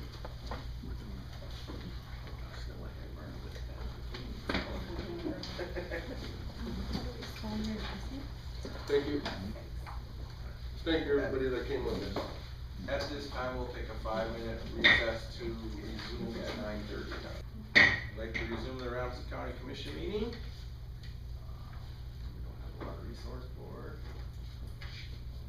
They were here, and I think Yeah, they're it's here now from 9:30 here. Daniel Kraft. Oh, there she is. That's not Daniel, that's his wife. That's Danielle. That's Danielle. That's Yeah. Danielle. You kept saying Daniel. Not Danielle. Sorry. Okay, regarding mobile home taxes. Forgiveness of, I believe it is. It's basically, there was a mobile home that's been missing on our, tax roll since 2010. And, basically, what she's asking for, what they're asking for Pleasant Valley Properties is the interest and penalty to be forgiven.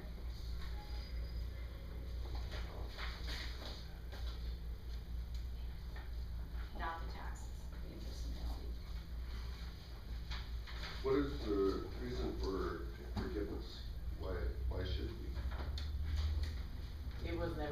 to us. I guess it was listed on the quarterly, but missed on the billing end of it. So we weren't aware we weren't being billed for it.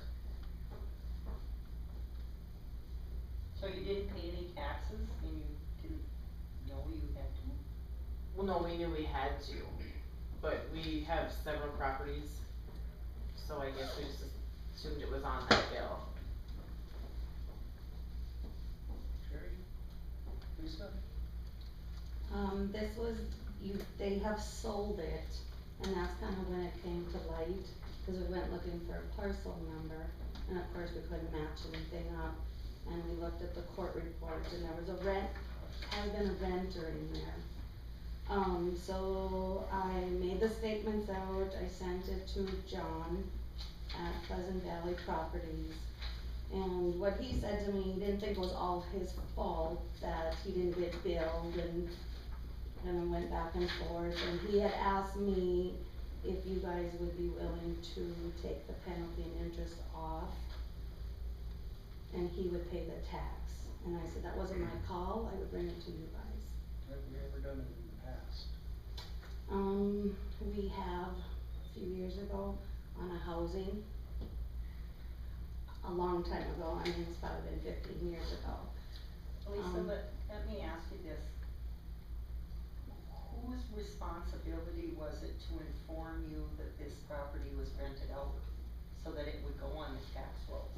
What I understand is that it's not on the tax rolls as long as it's vacant, even though it's set up. If it's vacant, it's not on the tax rolls. Whose responsibility is it to tell you that it's now? You know, it was, they would have gotten the court report, and it was on there. That it was occupied. It's something that just got missed, and it came to light now that they've sold it. So it felt like. My office is responsible for all mobile home taxation. Pleasant Valley Properties is a unique owner in Devil's Lake that we don't have any other owners like them, where they're also a mobile home dealer. They own the 2 big courts in town, and they also are a dealer, so they move them in. We've got 13 mobile homes under their name right now. Back when this started in 2010, the deal was they can move them in there and set them up, and they aren't taxed until they're rented out, because they're a mobile home dealer. The Century Code exempts mobile home dealers from taxation, because as long as they're just using them, as long as they're not using them, as long as they're just sitting there vacant, anybody else that hooks them up to utilities gets taxed immediately. The deal on these was, and I've got a note, we keep very good notes. In 2010, per Daniel Kraft, it's for sale for $34,900 and presently do not plan on renting it out. It's the responsibility, it's their responsibility to let us know if they're rented out. And they have 10 days to do that. It's specifically spelled out in the Century Code. We didn't get notified until this month, other than the court report. But we don't rely on the court report for ownership changes or taxation. That's just, it's actually just for ownership changes. When they rent one out, they need to tell us within 10 days, and this one just slipped through the cracks. I can't hardly believe it made it this long. And the only reason it came up is I think Danielle probably helped, they're really good about filling out, when they sell one, I think Danielle fills out the paperwork and just has the people sign it. But when we got that, we couldn't find it. And there's a number of other ones I think not being taxed, because they're sitting vacant. And that's the way it's always been. And they're the only ones that are doing this in town. They bring in new ones and used ones, and this one just happened to slip through the cracks somehow. As far as the forgiveness of the penalty and interest, that can only be done through an abatement. 5723 of the Century Code specifically deals with abatements. That it's a formal process to go through. And I can tell you we've had hundreds of them through the years that people don't register, and that we go back, and the Century Code also spells out interest and penalty on mobile homes for not. And it really, puts the owners, even if they don't get a tax statement, are still responsible for paying the tax, just like real estate. I'm sure there's real estate statements that are sent out, people don't get them. They still are responsible for paying the tax. I just did a rough adding, I'm approximately $400 we're talking about. I mean, this is ballpark. For the penalty and interest. For the penalty and interest, right? Jerry, you talk, go ahead. And, well, to me it looks as if it's something that he owes, and if he handles these properties, I guess I kinda feel he should know when he owes it or not. Who did you make the deal with, or did you make the deal, Jerry, with those people? As You far- said you made a deal with somebody here, who did you make it with? That's part of the century. It's a law, as long as, but, No, when you first started talking about making a deal with somebody. well, the When they're deal, moving trailers in and out, is that what you said? yeah, they're bringing, And that's the deal you made? it's the deal we made, but it's the law. It's a lot, okay. in Was fact- it ever hooked up to the city water and sewer? It was. I think they Whatever hook 'em day up. that is, check back with the city, and then you can't, I don't feel you should be able to let the penalty and interest go when they got hooked up to the city water and sewer. You know, and I don't think that, you know, they're really nice to work with. This one somehow just slipped through the cracks. You know, there's been many more just like this that, as soon as they're rented out, they're taxed. Okay, the next one is the process, have them go through the process then, like the century code said. Yes. Okay. I'll move that they go through the process. There's a motion, is there? Alright, there's something else we should hear? When you say process, you mean about the abatement? I'll file it to the abatement. Okay. All second. All the century code. There's a motion and a second, all in favor say aye. Aye. Opposed, same sign. Motion carried. One other thing I would like to cover while we're on mobile homes though is the mobile home taxation, the way it, because at your last meeting, there was some statements made, I went and looked at the video, when I seen this was on the agenda, I didn't even realize this was coming up. But, there's 352 mobile homes to be exact in the county, and we're responsible for the taxation of those, my office is. This past year, we, asked the treasurer's office to send out the statements, and that's all that they have to do. Print 352 statements and stuff them in envelopes and send them. We'll be doing everything else. So, I just watched the tape, and by the way, you do have to pay your taxes on a mobile home before you can move it. I know there was a statement made that you don't have to. You do have to. You have to get a moving permit, we won't give you one unless the tax is paid. I just went after a guy in Dunseith. He moved it without the taxes, and you give him a day to pay it, or else the minimum fine's 100 and the maximum's 500. So, they do have to pay the taxes before they move, that statement was made at that meeting. And we don't use a state schedule to rally mobile homes, that was another statement made there. They send that out, that's for counties that don't have any sales. We do our own studies, we get anywhere from 20 to 100 sales a year. We set our own values, we don't use the state value. I just wanted to clear up the mobile home taxation, it's not a big deal, in fact, we'll send the statements out, I would say a minimum of, or a maximum of 4 hours to do all those statements.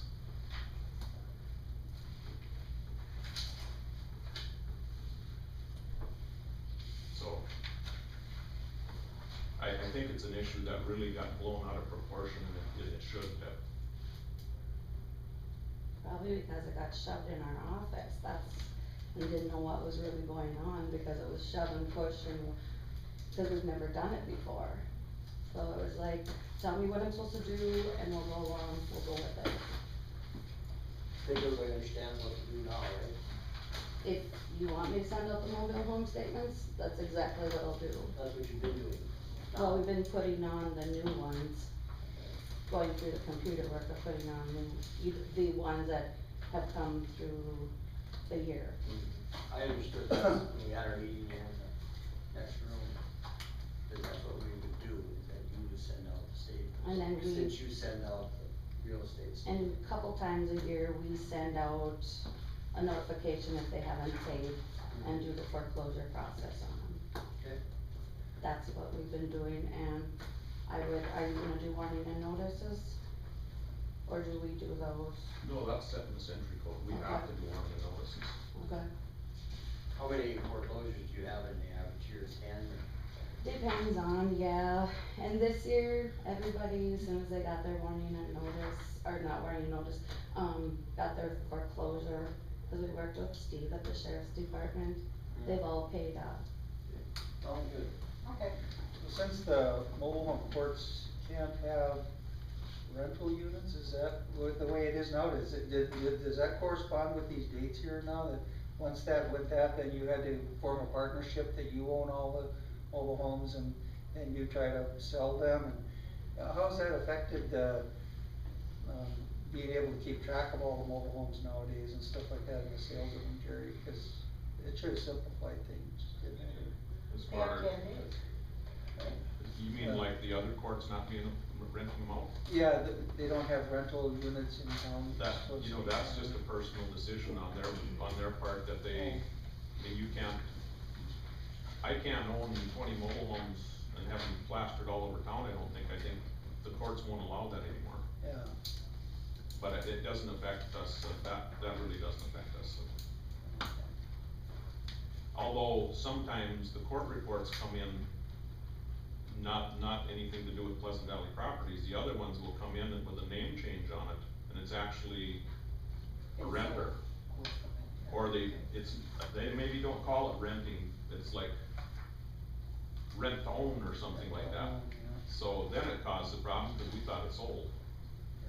But mobile homes are just kind of another thorn, you know, a lot of times, but with the law that they can't move them until the tax is paid, that's really helped out. You know, we don't have them taken off on us. We did have one take off on us. Beth just happened to see it going down the road and recognized it, and she took a picture of the mover's truck.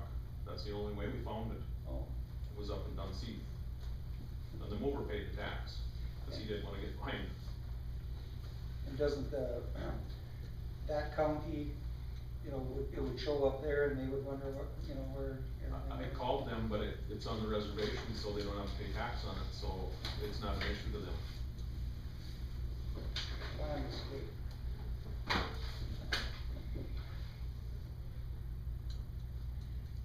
Okay, anything else? Thank you. Moving on. Mr. Chairman, would you see if the water board's ready? Kevin for the house. Oh, okay. I just wanted to give you a quick update on the Siggety property that's out in the cliffs. It should have been moved by now, but they're just at the point where they're gonna move that thing. The truck and the beams and everything are sitting there, and I don't know what its holdup is, but, before long, it's gonna revert to Ramsey County ownership. And I had been up here before telling you that the subdivision itself as an entity, which is a corporation, would be interested in leasing that property. And since then, John Hunt, one of the neighbors to the property, had been up here and talked to you guys. I have since talked to John and the other neighbor on each side of that property, and we're all on board with the same thought of making it a park for use of the subdivision itself. I don't have a copy of the covenants for that subdivision, but we have very strict covenants in there as to what property can and cannot be used for, and noxious trade or anything that would disturb the peace within the subdivision. So we're pretty well covered legally as far as what can go on that property or what it can be used for, but it will be up to the Ramsey County Board to decide what you're gonna do with it. Although you can't sell it, you can lease it out. And as soon as that house is out of there and Lloyd Sanderson is going to be in there cleaning the property up, as soon as we can get a lease on it, if it's your will to lease it to us, we wanna get started with some of the preparation of that property to make it into a park. You can't build on it, you can't put a structure on it of any kind, but you can clean the place up and make it presentable so that you can put picnic tables out there, whatever. And we do wanna do quite a bit of work out there, because there is some liability issues also with the bank, the way it's been eroded. We wanna shave that bank back and take that big ledge off that might collapse at any time. And, also, there's maintenance on that property, which we would assume all of the maintenance and care and upkeep of it. And I just wanted you to know that, and I'll be back to the next commission meeting. Hopefully that property will be out there and it'll be in your hands. And if any of you have any questions on it, drive out there. It's real easy to spot because it's where all the moving trucks and such are parked right there in the corner, so. Thank you. If you have any questions of me at any time, just feel free to call me. Water District Board budget. Okay. Paul, we had a committee that went over the budget. Went over the budget, and I think we did send you, I think we're looking at 1 mil is what we were looking at for funding. We actually would be operating at a deficit with 1 mil, but we've got a cash balance that we wanna spend down, so that's why we decided to go with 1 mil.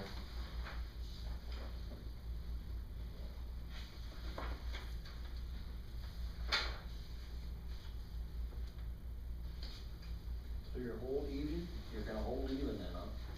No, we won't hold even at 1 mil, we'll go down, but we've been trying to go down the last several years. We haven't gone down, and at 1 mil, I think we will go down some.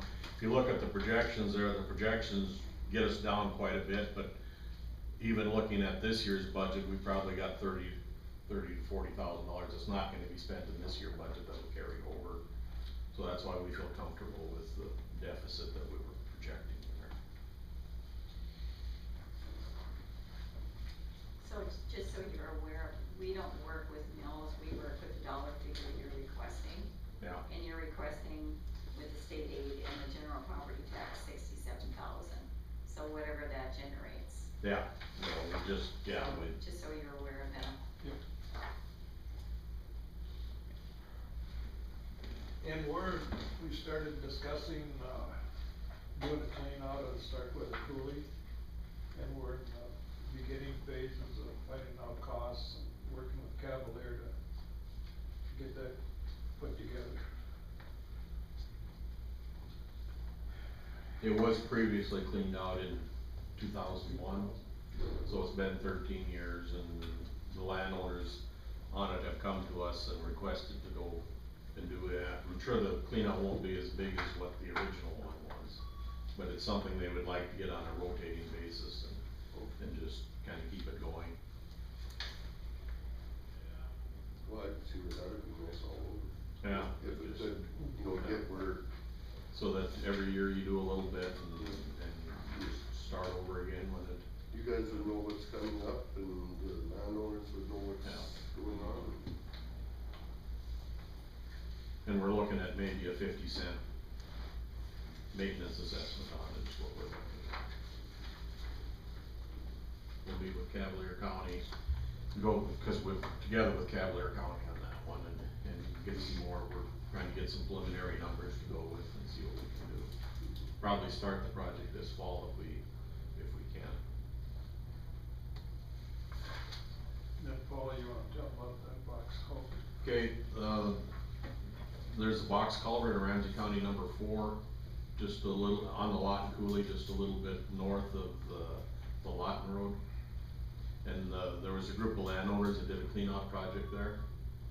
And said it, what we had here is the location needs riprap, has been eaten away, and there's a lot of sediment downstream, so I made a motion, seconded by Berg, to recommend to the county commission to riprap the south side due to the erosion, and the motion passed, so that is our recommendation to the county commission, that some riprap be put in there.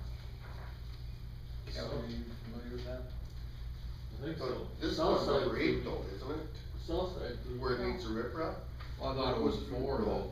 It's where it goes through number 8. Well, yeah, I know So it it hits the bank there. Oh, okay. I believe that's where they're talking about. Well, I thought it was, there's that little island out there just south of number 4. Yeah. Not southwest of number 4. Yeah. That's where I thought they were talking. But this is, okay, well, we'll have to look at that again. I'm pretty sure that that's where they're talking Well, about. I know it has to make It that comes turn in, when it's it that sharp crosses end on to the the gate. west. Yeah. On 8? Yeah. That's It- not far right away. It probably is, cause it's a ways. Yeah, that one is outside of the county right away. Okay.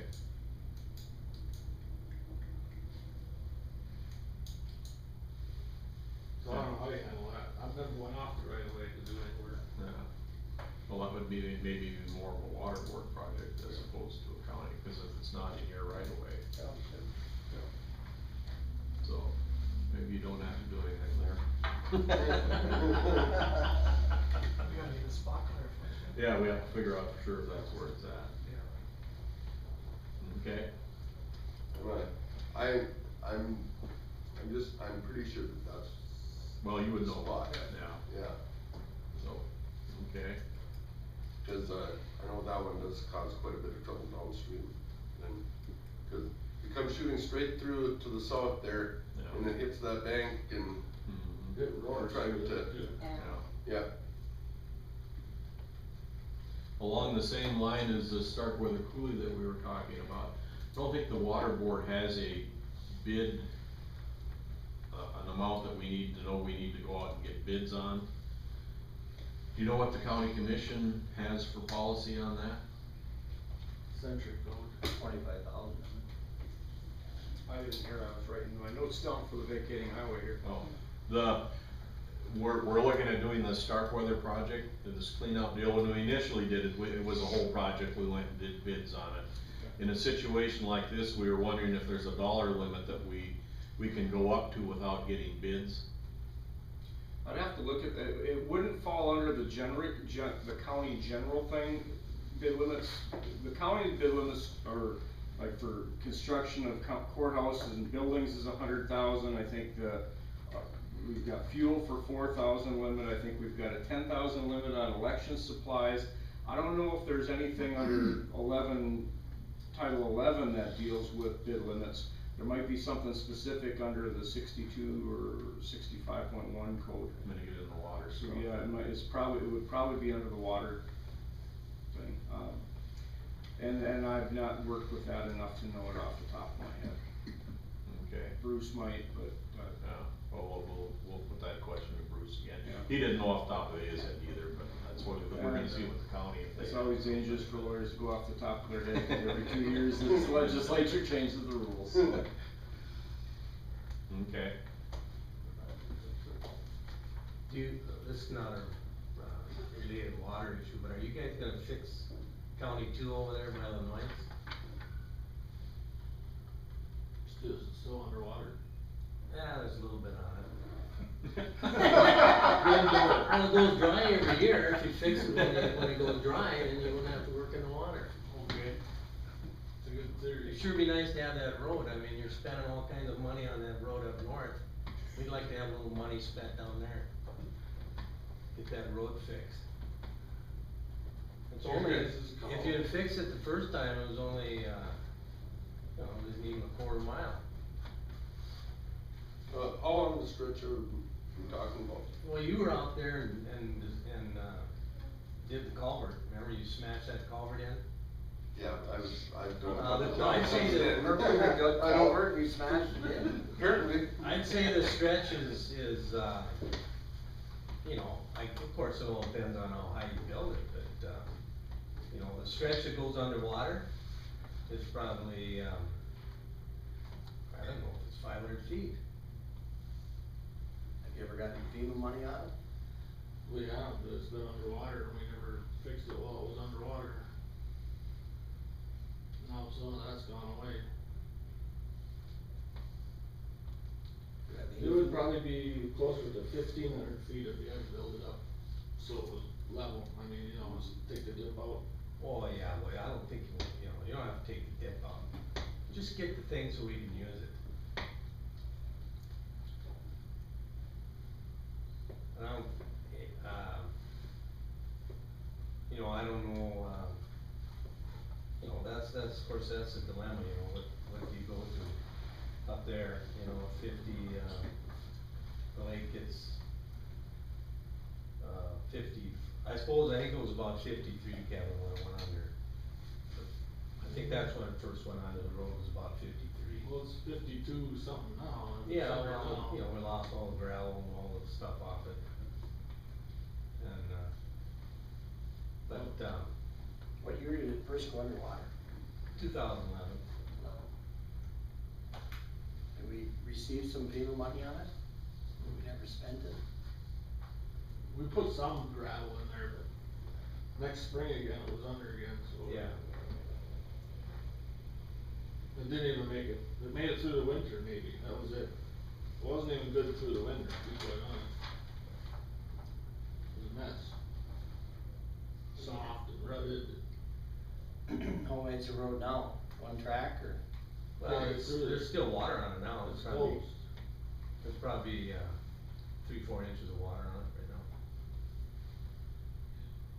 For a stretch there, I don't know, what would it be, a couple hundred feet or something. We spent $1 million fixing the township road so they could use that access. It's a long ways around, I will say that, heck of a long ways around. Well, What kind of FEMA money do you have left to spend on it, I guess is the I'd question. have to look at how much, it How certainly much? wouldn't.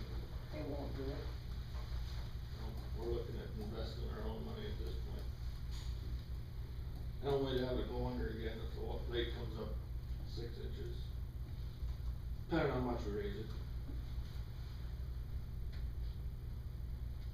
And there's no riprap there. can't argue that.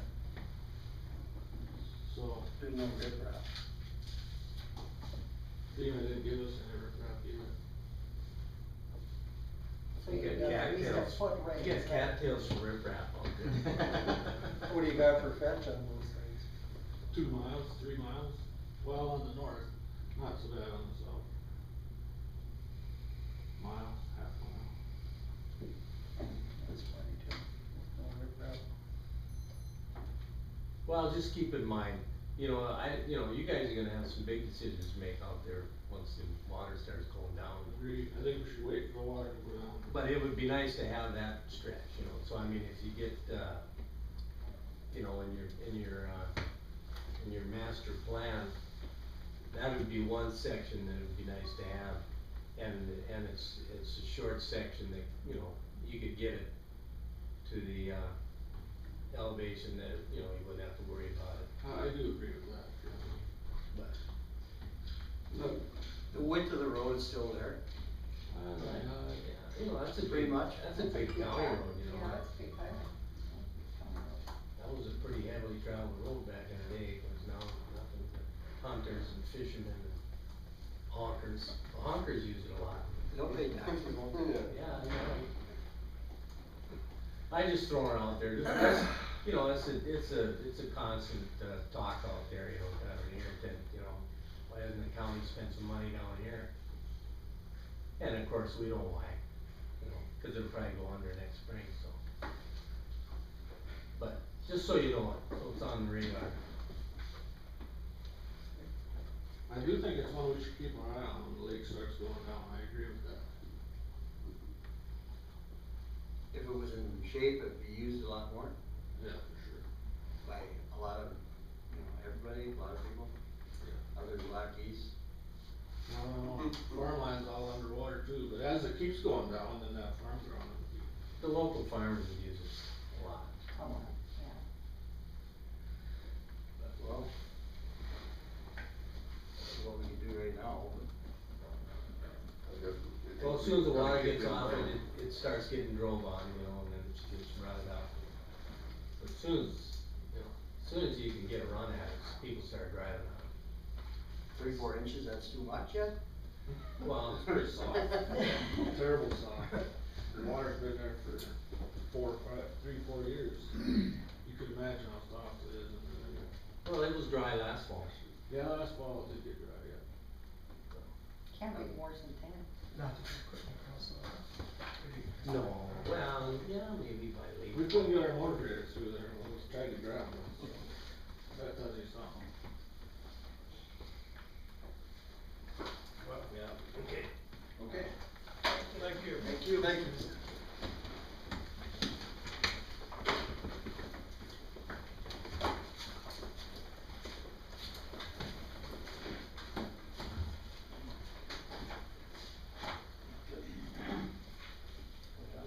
No. Nice try again. LAC discussion, budget and operational audit.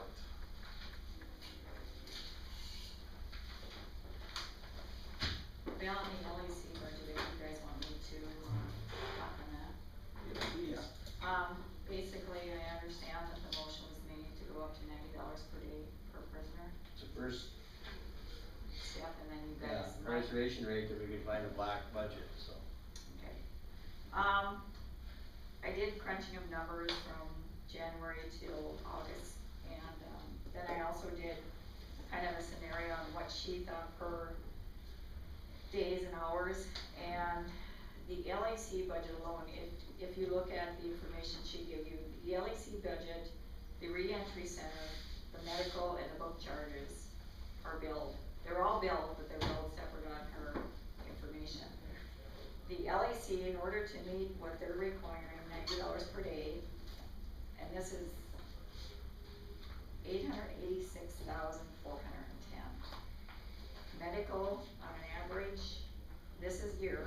What is it, I did 886,410? Yes.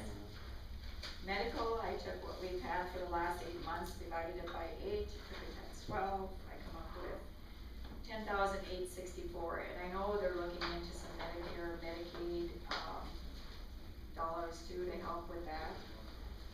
The re-entry center would be about 59,333. And book charging, which means they book them in and book them out, they bail themselves out, is about 1,665. And this is really being conservative, 938,272. Cause it's my understanding the re-entry center is staying at 45, it's just the LAC that's going up to 90, correct? Okay. And there's also, we get payback money, so that 866,410 is subtracting the $20,112.60 over an average what we get per year per prisoners paying back. And there was talk to take that away. There was. Yes, that's been on the table for a number of months. Can it be- 20,000, what you said? Yeah, about 20,112, 13 more average. When there are prisoners, can they take that away from us? I don't think that's gonna happen. Quite a lot of the, it was money that they were giving back that they didn't have to, but, they were because they're, all the rest of the programs that we used to have were carrying the weight, so we just returned it, but, I think that's right, they probably won't now. So It wouldn't make any sense to do that now because.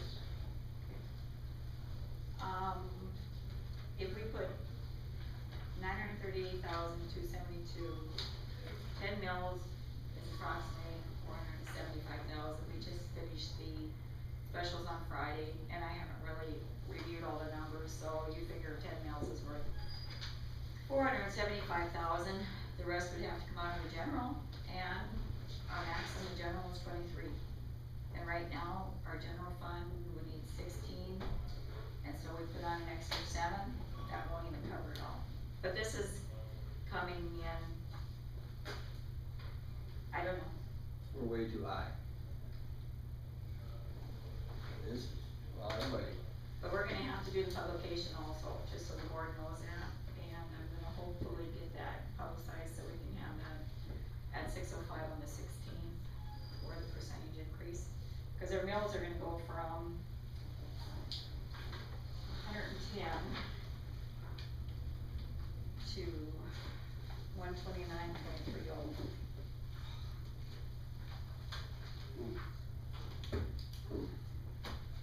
110 to 100. We're about approximately 18 mills then. Basically, everything is going to the law enforcement center. Well, no, the law enforcement center last year was 6.94. Right. So they were going to 10, and then the general was 16.23, and we're going to 23. Emergency 4 was 4 mills, we're gonna leave it at 14.92, or maybe average of 15. So that's where the increases are. And then some of the other things are coming down because of the dollar increase for what people are budgeting. And I was Law gonna enforcement- rework that, but I just haven't had time to rework that. But the law enforcement center will be going up approximately 11 mills then, did I understand correctly? We'll go Yeah, I would say 3.1 7 plus or 11. 7 more? Yeah. 10.1. And hopefully that'll cover it. I know at the last meeting, we didn't talk about any places where we could cut in that budget out there. I guess we haven't got to that point yet. We're gonna have to get to it awful quick. I know Steve, we talked a little bit. We need to address that issue. You know, what we can do.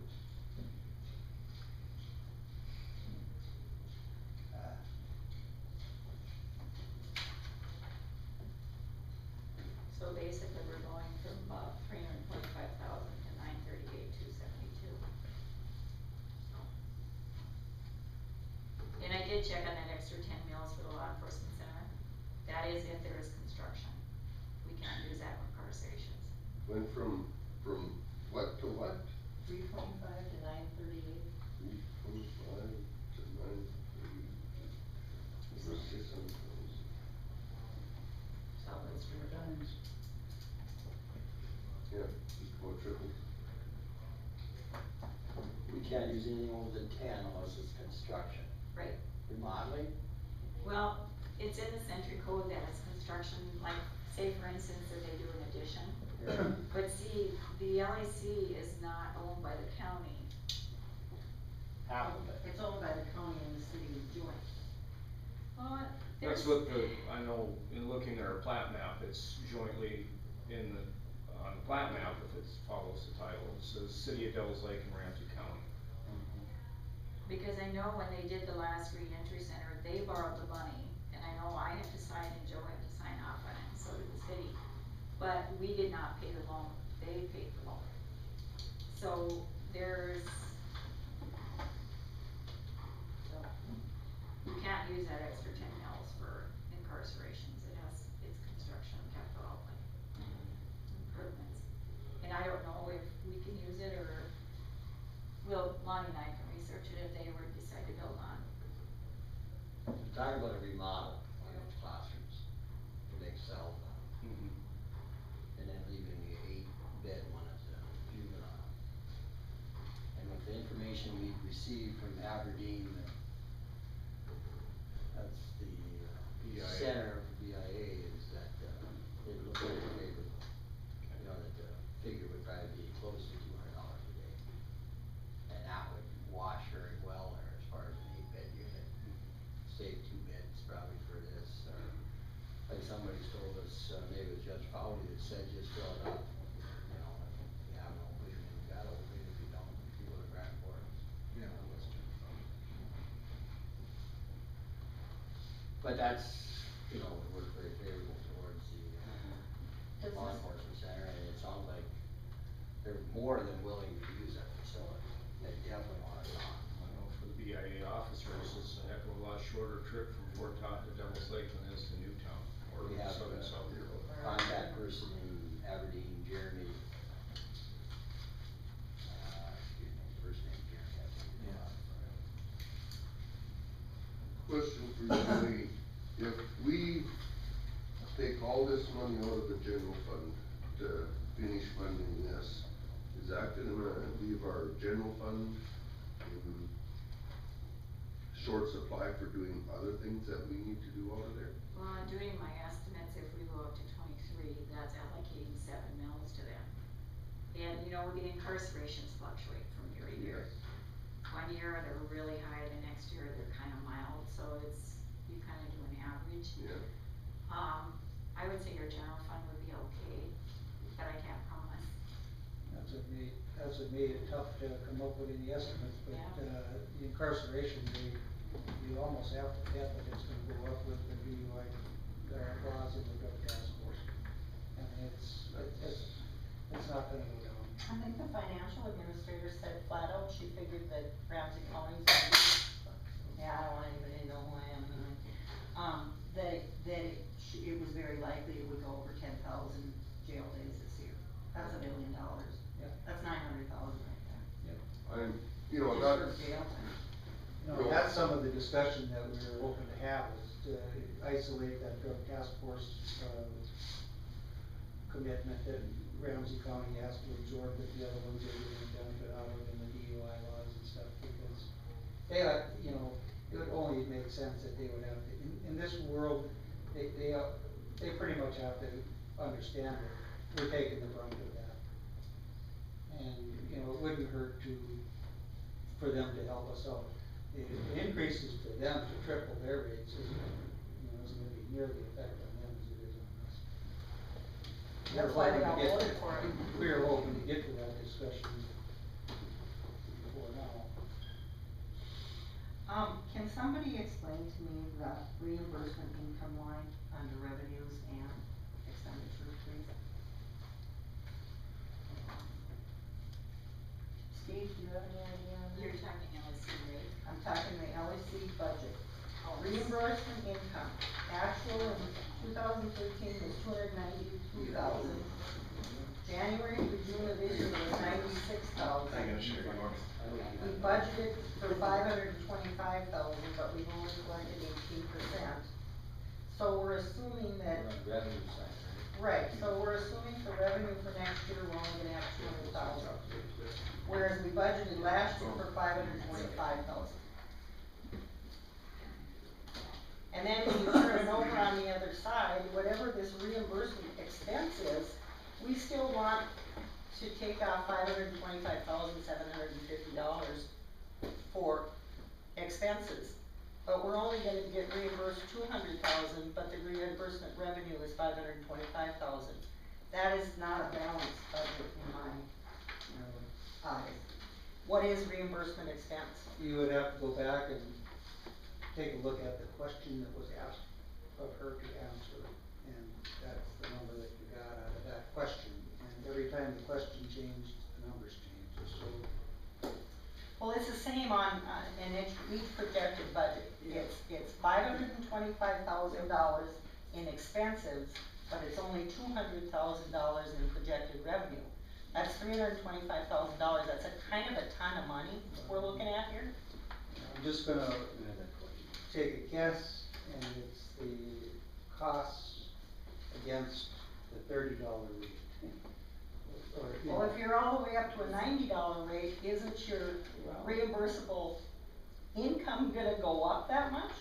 Well, you know, when you're asked for. We're talking about 13 budget, we're talking about 14 budget. Now, we're talking about 15 budget. Peggy would be the one that would be able to answer that question. And you can call her right now and ask her too, right? No.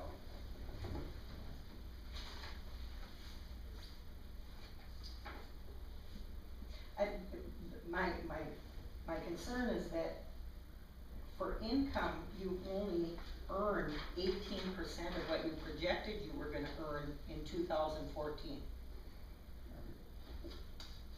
So you are like $300,000 off on what you expected to earn. But if you go over to the same line, which is your reimbursement expense, you also have only spent $82,000 of your projected $525,000 in the first 6 months. So why would you expect that much expense next year? You've only got 15% expenses and 18% 18% expenses and 15% revenue for 6 months, why would you put $525,000 as your projected expense for next year if you've only used 18,000 of it this year? Or 18% of it this year? It doesn't make any sense to put that kind of money in there. Well, yeah, there's some questions that we don't have the answers, but, you know, we've gotta set this budget in the case we can't go up anymore. So we've gotta set it so we can come down. There's some answers that need to be answered, questions, I mean, that need to be answered. And I thought it was medical, but it's not medical because medical reimbursement and medical expense is a whole separate line and it would never be $500,000. You know, I think we should ask Sheriff Nelson and where he's at with that, the audit, operational audit we were talking about doing. Do you get there? I haven't gotten hold of Mr. Ann yet to get any ideas, and I haven't gotten the board's approval to do that yet, so. There's more questions to be answered in that budget, I know that out there. I don't have my figures with me today. I should have, I guess, but. So I just need to know what the board's wishes is for me to put into the correction center budget before I publicize. Well, let's probably put your figures in there. We really have no choice by looking at what we have for proposed budget from them. We can't go up anymore. What can we or what will we do if this thing keeps ballooning on us? And even these numbers that we're talking about now cannot cover the operational costs. What can we do? Because I really have a concern that Sheriff Nelson and his men and this drug task force and that, if they continue to do their job and do it well, this thing could get totally out of control on us. Where do we go to for funding? What can we do as far as, the law says we have to do it. But when there's no money to do it with, what can you do? And I'm concerned that they're gonna do their job well. I'm scared they're gonna do their job well, and that's a terrible thing. And you're right, it's a catch-22 because that's exactly what you want to happen is you want the drug users and the drug pushers off the street, you want the DUIs off the street, and they're gonna be, that means incarceration or a scram bracelet, and my other question is, do we want federal prisoners if we're only gonna get $70 a day for them? Obviously, we can't break even on federal prisoners, what the hell do we want them for? It's a good question. I've said that for quite a while. I agree with you totally. Maybe it's to fill the jails so you can have more employees, I mean, I don't know, what's the answer? Why would you want more than you can handle? Obviously, we can't handle what we've got, and we're only gonna get $70 a day for federal prisoners, and we're gonna get $90 a day for locals. What do we want federal prisoners for? Commissioner Heisler, I think there was a day when $70 was a profit line. I think that day is gone. Yeah, I agree with you. And so with that, I think we have to look at being able to change. And it seems to me the change has come, but I'm gonna turn it over to you if you have anything to add. Well, like you were hit right as far as I understand it, granted, I'm new into this budget and new into this, cost part of it. But the federal and state prisoners were offsetting the $30 a day local cost when it was profitable to do so. Like I said, now that's changed, $70 a day was pretty good money, that's why the 60-40 split was, you know, now that you have more local prisoners, of course, you're getting less at the $70 a day, which is less revenue for the law enforcement center. But just till the end of the year, cause For now, January but in the 1st. future, right now, that's the way it is. Right. And I understand that. But Now, I'm next talking year, about- if we change it to the whatever dollar amount we go to per day, it's gonna be the same across the board for everybody. can you charge $90 a day for federal and state? I don't know that answer. That would have to be a renegotiate their contract that they have with the state and the BOP. That's a 3-year, those were 3-year commitments, and I think 70 or 75, whatever, there's some of them are 75. 70 or 75, a full house, that's 70 or 75, we'll run the place, even today. But this budget says 90. 60% at 90 and 40% at 70. Yeah, that's because they're taking 8 beds out to house juveniles. But we're not going to do that at this point. That's what you asked her to put in the budget, so that's what she did, and those are the numbers you're looking at. That's why I said, you gotta be careful what you ask, because that's the only thing she can do. She can't outguess you, and she can't, that's taking 8 beds out of there and leaving them alone and only filling up to there and leaving those other ones sit there, and that's why you're at 90. Steve? I believe it was the LEC board's intention that they needed to pass a budget to get numbers to you guys so they could get a number so you could approve your budget for October 1st. The $90 a day was the number that was provided. That was a budget that was not in the red, it was in the black. With the understanding that it can come down as we get more numbers solidified, but you can't go up. And am I correct? Is that Mark and Bill? Right, yeah. That's the reason the $90, I don't think that's a hard and fast number, but it's a number that had to be given out because it's a timeline for the county commissions to get their budgets a little bit of a number so they can at least secure their budgets, and like you said, you can always come down, but you can't go up. I don't know how else to explain it. It was a number because the timeline is such that we have to have it before October 1st for the counties have to finalize their budgets, and I think that's why the $90 came out. Right, you're totally right. Yeah.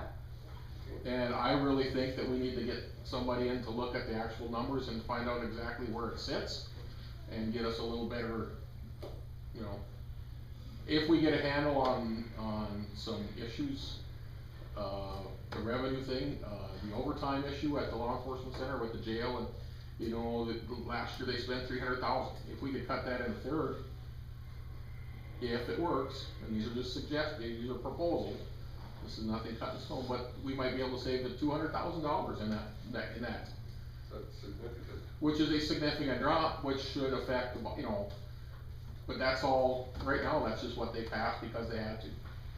Steve had 2 gentlemen come in from Cass County, and they did an overview of the jail. And one came up with some ideas on reducing our overtime pay. Yes, which will be presented to the LEC Very board good next. idea. It had, you know, numbers, it had really good ideas. I was really happy when they give their presentation to the law enforcement center board.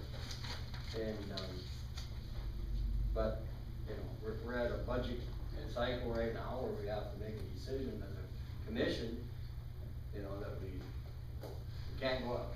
And to echo what the 2 gentlemen from Cass County said, who have, by the way, the 2 that came here have done this twice for other facilities, so they had some experience in helping with issues of that nature. They did say this next year is gonna be the rocky road, and he says whatever, you're just gonna have to do what you need to do to get through this year until we can get stabilized a little bit with our finances, and then it should, you know, but it's gonna be a rough year this next year, and that's exactly what Andy said. He says this year is gonna 2015 budget, until you can get another stabilized line of what it's gonna cost to get back to, once with all the financial issues that are going on down there with the loss of the contracts.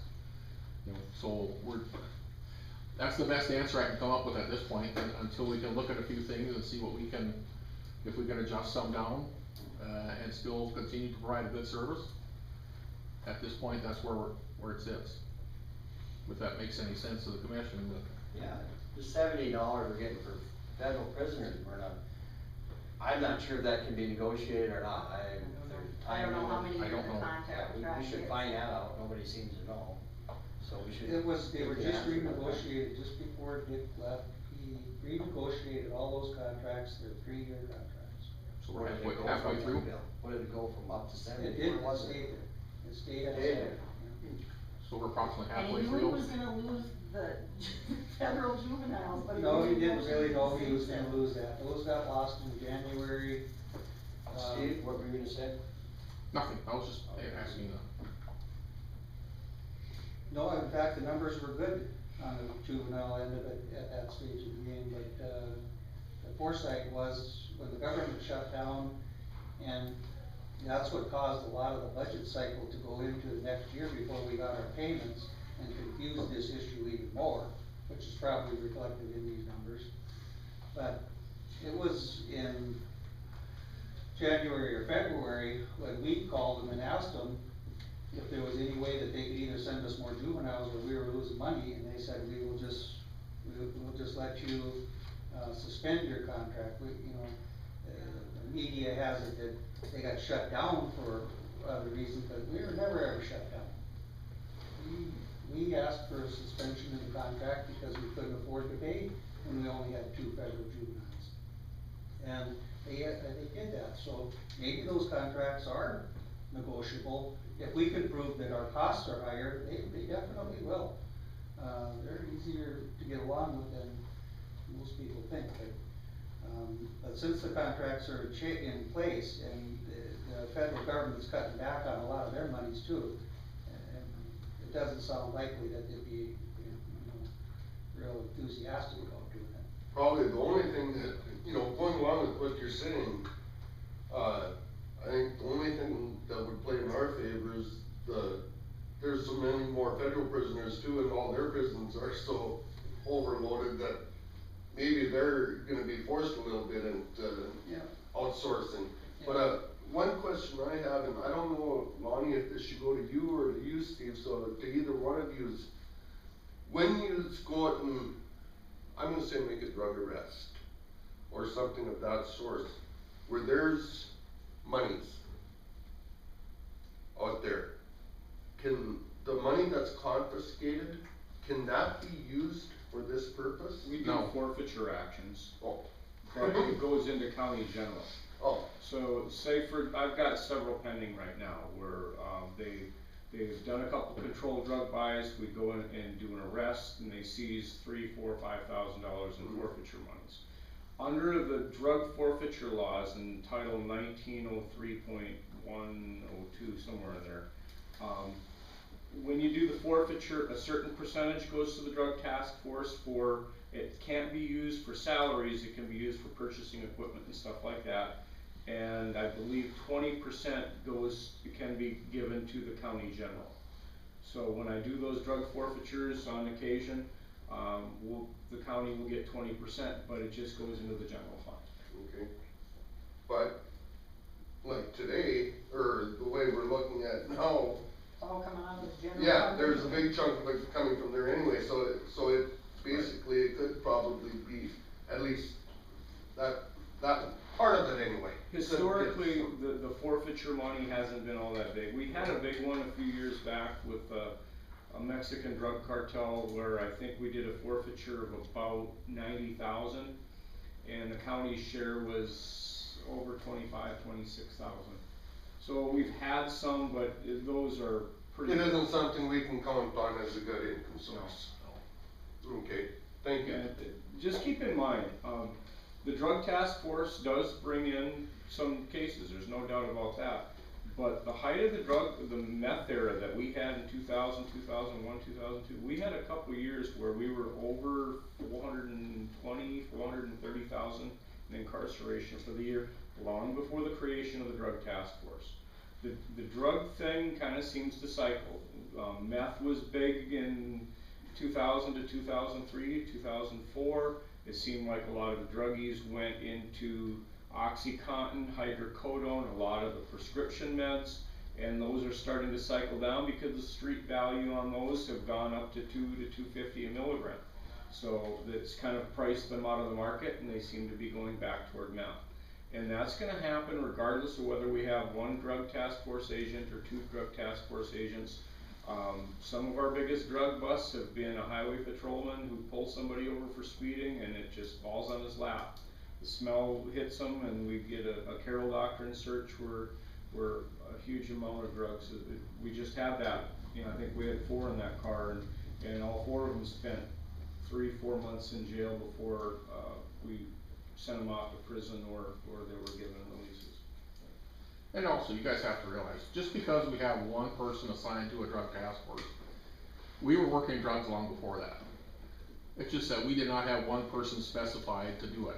Before, we were taking 3 people, which was usually a detective from the city of Devils Lake, one of the BCI agents, and they were doing that in addition to what they're doing already. So it really, now we just have one person that is taking those, dedicated to that, but we were doing it with 3 people before, but on a part-time basis. So, I really don't, you know, I think the same amount of work is being done, it's just being done a little better. It might be a little greater because he's got more time to devote to it, but I mean, it's not a huge, Bonnie, would you agree, it's not a huge impact that we're that much more, it's just that all the attention's being focused because we have a assigned drug task force officer. And nobody's blaming the person for this. What they're blaming is, what I'm saying the cause of it is that it's the level of the crime. Yes. It gets put into Ramsey County's lap, as opposed to going to city or. Almost every drug arrest is a felony. And this is, yeah, and they they reaches that automatically gets certain to level of crime. district court, Ramsey which is County. automatically Ramsey County, no matter who does it. You're exactly right. It's the level of the crime that puts it into our lap. So let me ask you this. Since it gets put in our lap and it comes from Eddy County and Benson County and Nelson County and Towner County, why are they not being asked to pay a higher fee? That's exactly the conversations that I wanted to hold this summer.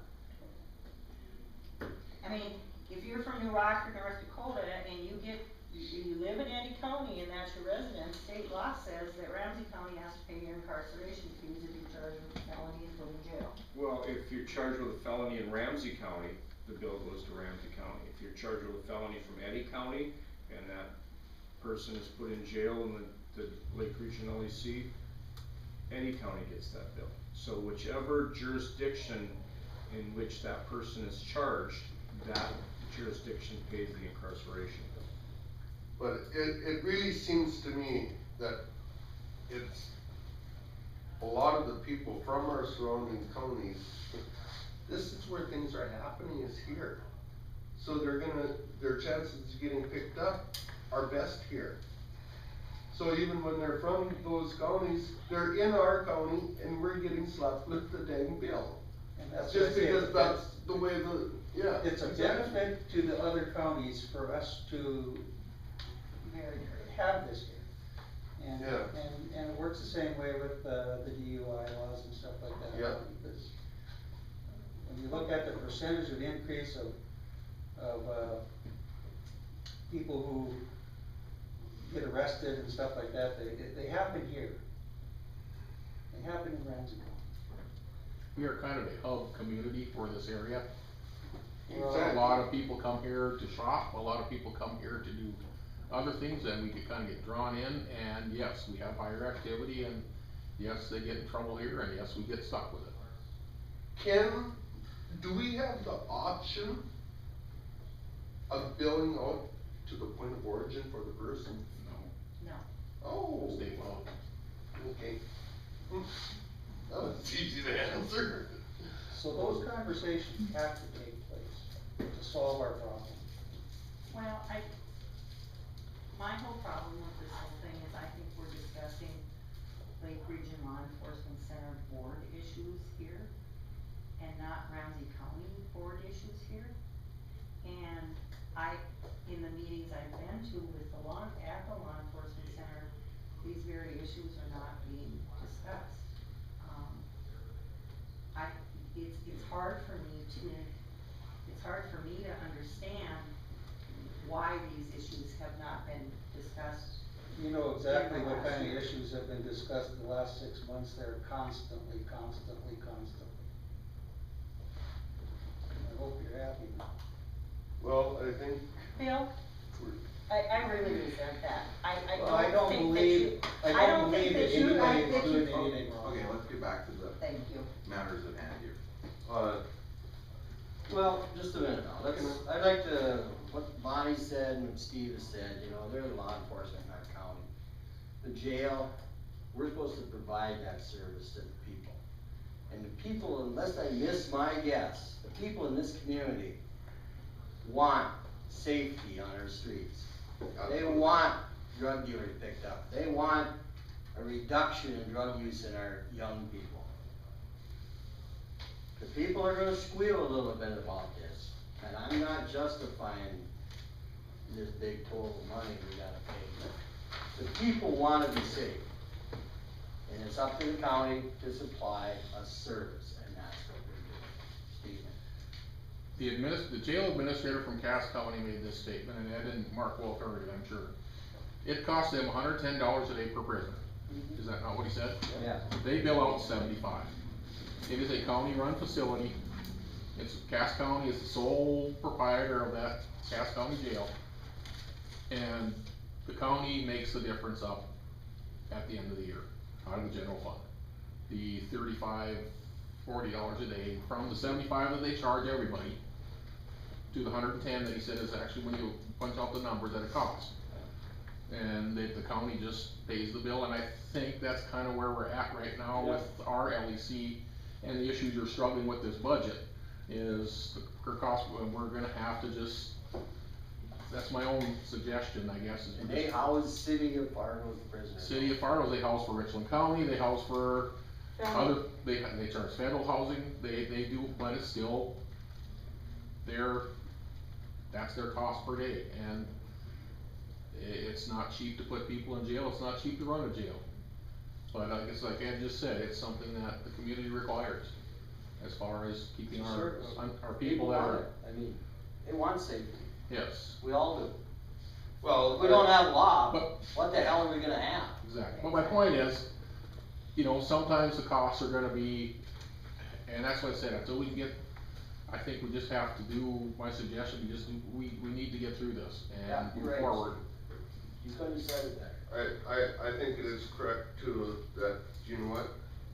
I think this year is gonna be a tremendous stumbling block, and I think we're gonna, you know, bruise our knees and toes along the way a little bit. But, Sheriff Nelson pertains to it that, you know what, let's get through this year. We've gotta pay our bills, there's no way around it. And, hopefully within another year of people working together and doing the best we can for the taxpayers of Ramsey County, we can get around this, get our hands around it, and come up with a solution to the problems. I think the solutions are slowly coming. I mean, we were told that we're gonna get more officers, and in the end, it's gonna cost us way less money. We're gonna maybe save $200,000. Yes, You know, we take $200,000 off of this, you know, it's a big deal. you know, but you have to have the pot of money to throw at it first, and then, you know, have the administration, unfortunately, right now it's Steve, go through it. I mean, he called me the other day and he made a comment that he just saved $5,000. And I said, well, how did you do that? And he said, well, I went from 1% milk to 2%, or from 2% milk to 1% milk. You know, those are the little things that we gotta just keep banging away at, and I believe that eventually, this isn't gonna be anywhere near as far off as it looks today. But I do feel we've gotta put up a supply of money. Oh, yeah. Because we do have to set a budget here. Absolutely. But I believe in the end, it's not gonna be near, it's not gonna be near this big pill to swallow in the end. And, you know. Alright, for now, just keep her full. Well, I feel we're sitting where we have no choice but to fill a coffer up to be used. Yep. And hopefully, things keep going and like you're saying, pertaining, and we can find more and more places, not just to make cutbacks, but to just work more efficiently. And to go out and find the ways to make the money, make it profitable again. Correct. I have one more comment. Oh, okay. The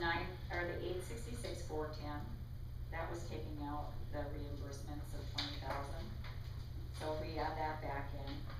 And this does not include the 1 mil, so if you include 47,000 approximately, you're probably gonna have to go up to just about $1 million.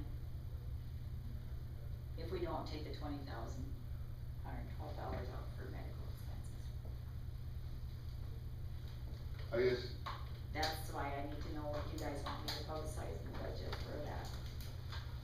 I guess I feel that we need to basically go to the maximum amount that we feel is gonna be necessary. And, you know, let the LEC board do their job, let Sheriff Nelson and his crew do their job, and hopefully we can, at the end of the year, there's surplus sitting there. Hope for the worst, hope for the best. I'll make that into a motion. Do we have to have a number? What if we tripled it Just- to 975? If you triple to 975, but then the mills went up, so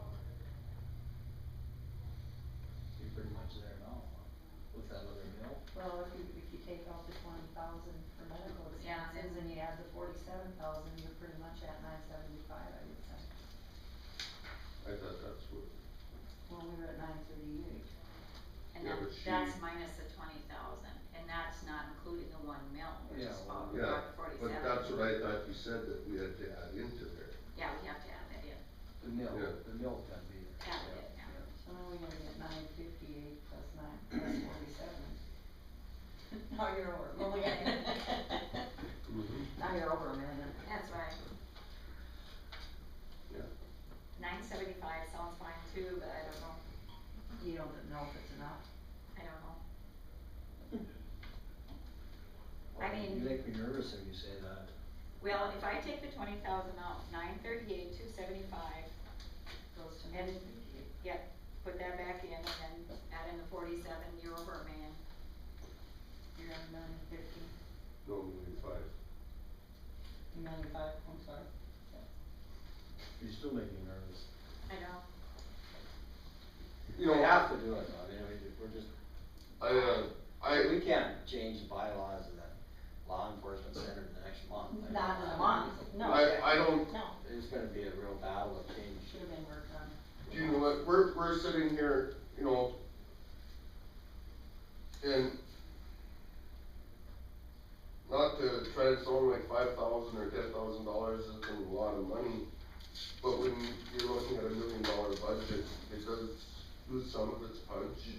I think $5,000 and $10,000 is a lot of money. This is taxpayer money that we're dealing with, and I feel our number one job is to handle it with all the care we possibly can. But we've gotta get our hands around this. We're working on it. I know we are, Really, and I know. what I'm saying, Ed, is that we've gotta provide the dollars to take care of this job while it's being done, is what I'm saying. I am not talking down anybody working on this whatsoever. I'm just saying that I feel we have to provide these dollars to give you guys the time to do your job. So that's why I'm making the motion for, Elizabeth, if you wanna read the final number back. Okay. Motion was made by DSEP to change the Lake Region Correction Center budget from 620,000 to 1,000,005. I'll second it. There's a motion and a second, roll call. Okay, 1 million now. In the discussion, we have 5 weeks to, to see if we can figure something out. Correct. $1,500,000. 1 million. No, 1,005,000. 1,005,000. $5,000. 1,005,000. There's a motion and a second, roll call please. Martin? Brown? DSEP? Aye.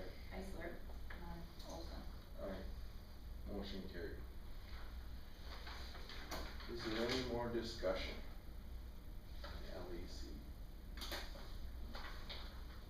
I have a suggestion for the board. I would familiarize yourselves with how a drug task force works with Mr. Olson. Then you would know probably why Ramsey County carries the burden. Correct, Steve? I don't know what your, yes, he's here, yes.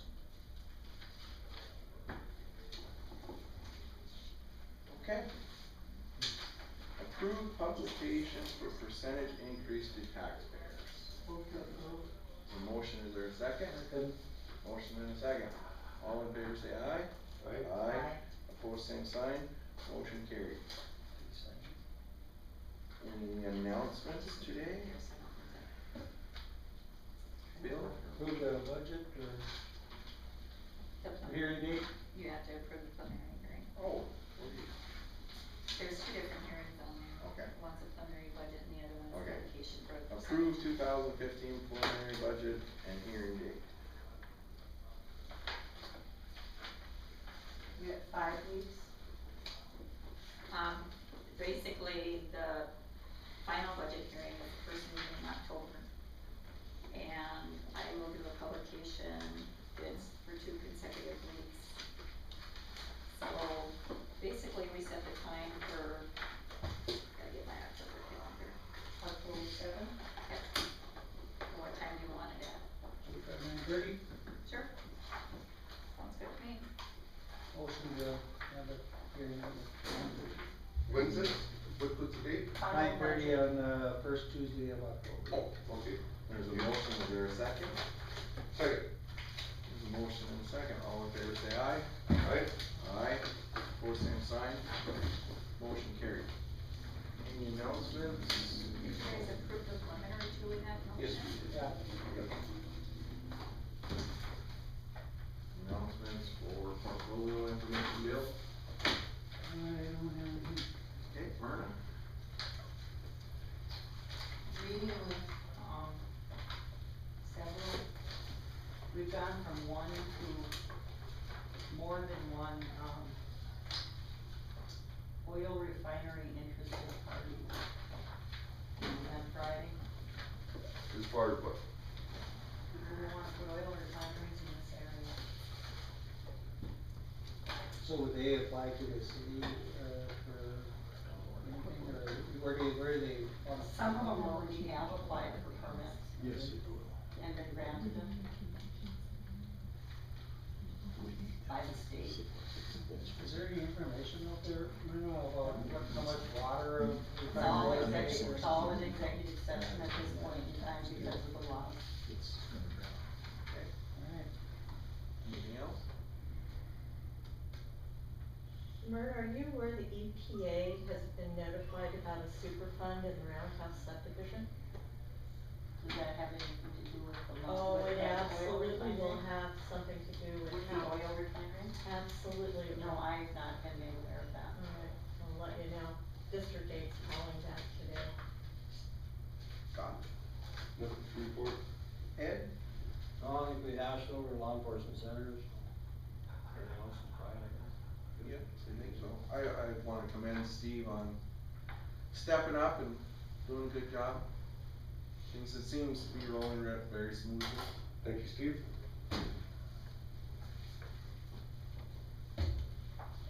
Move to adjourn.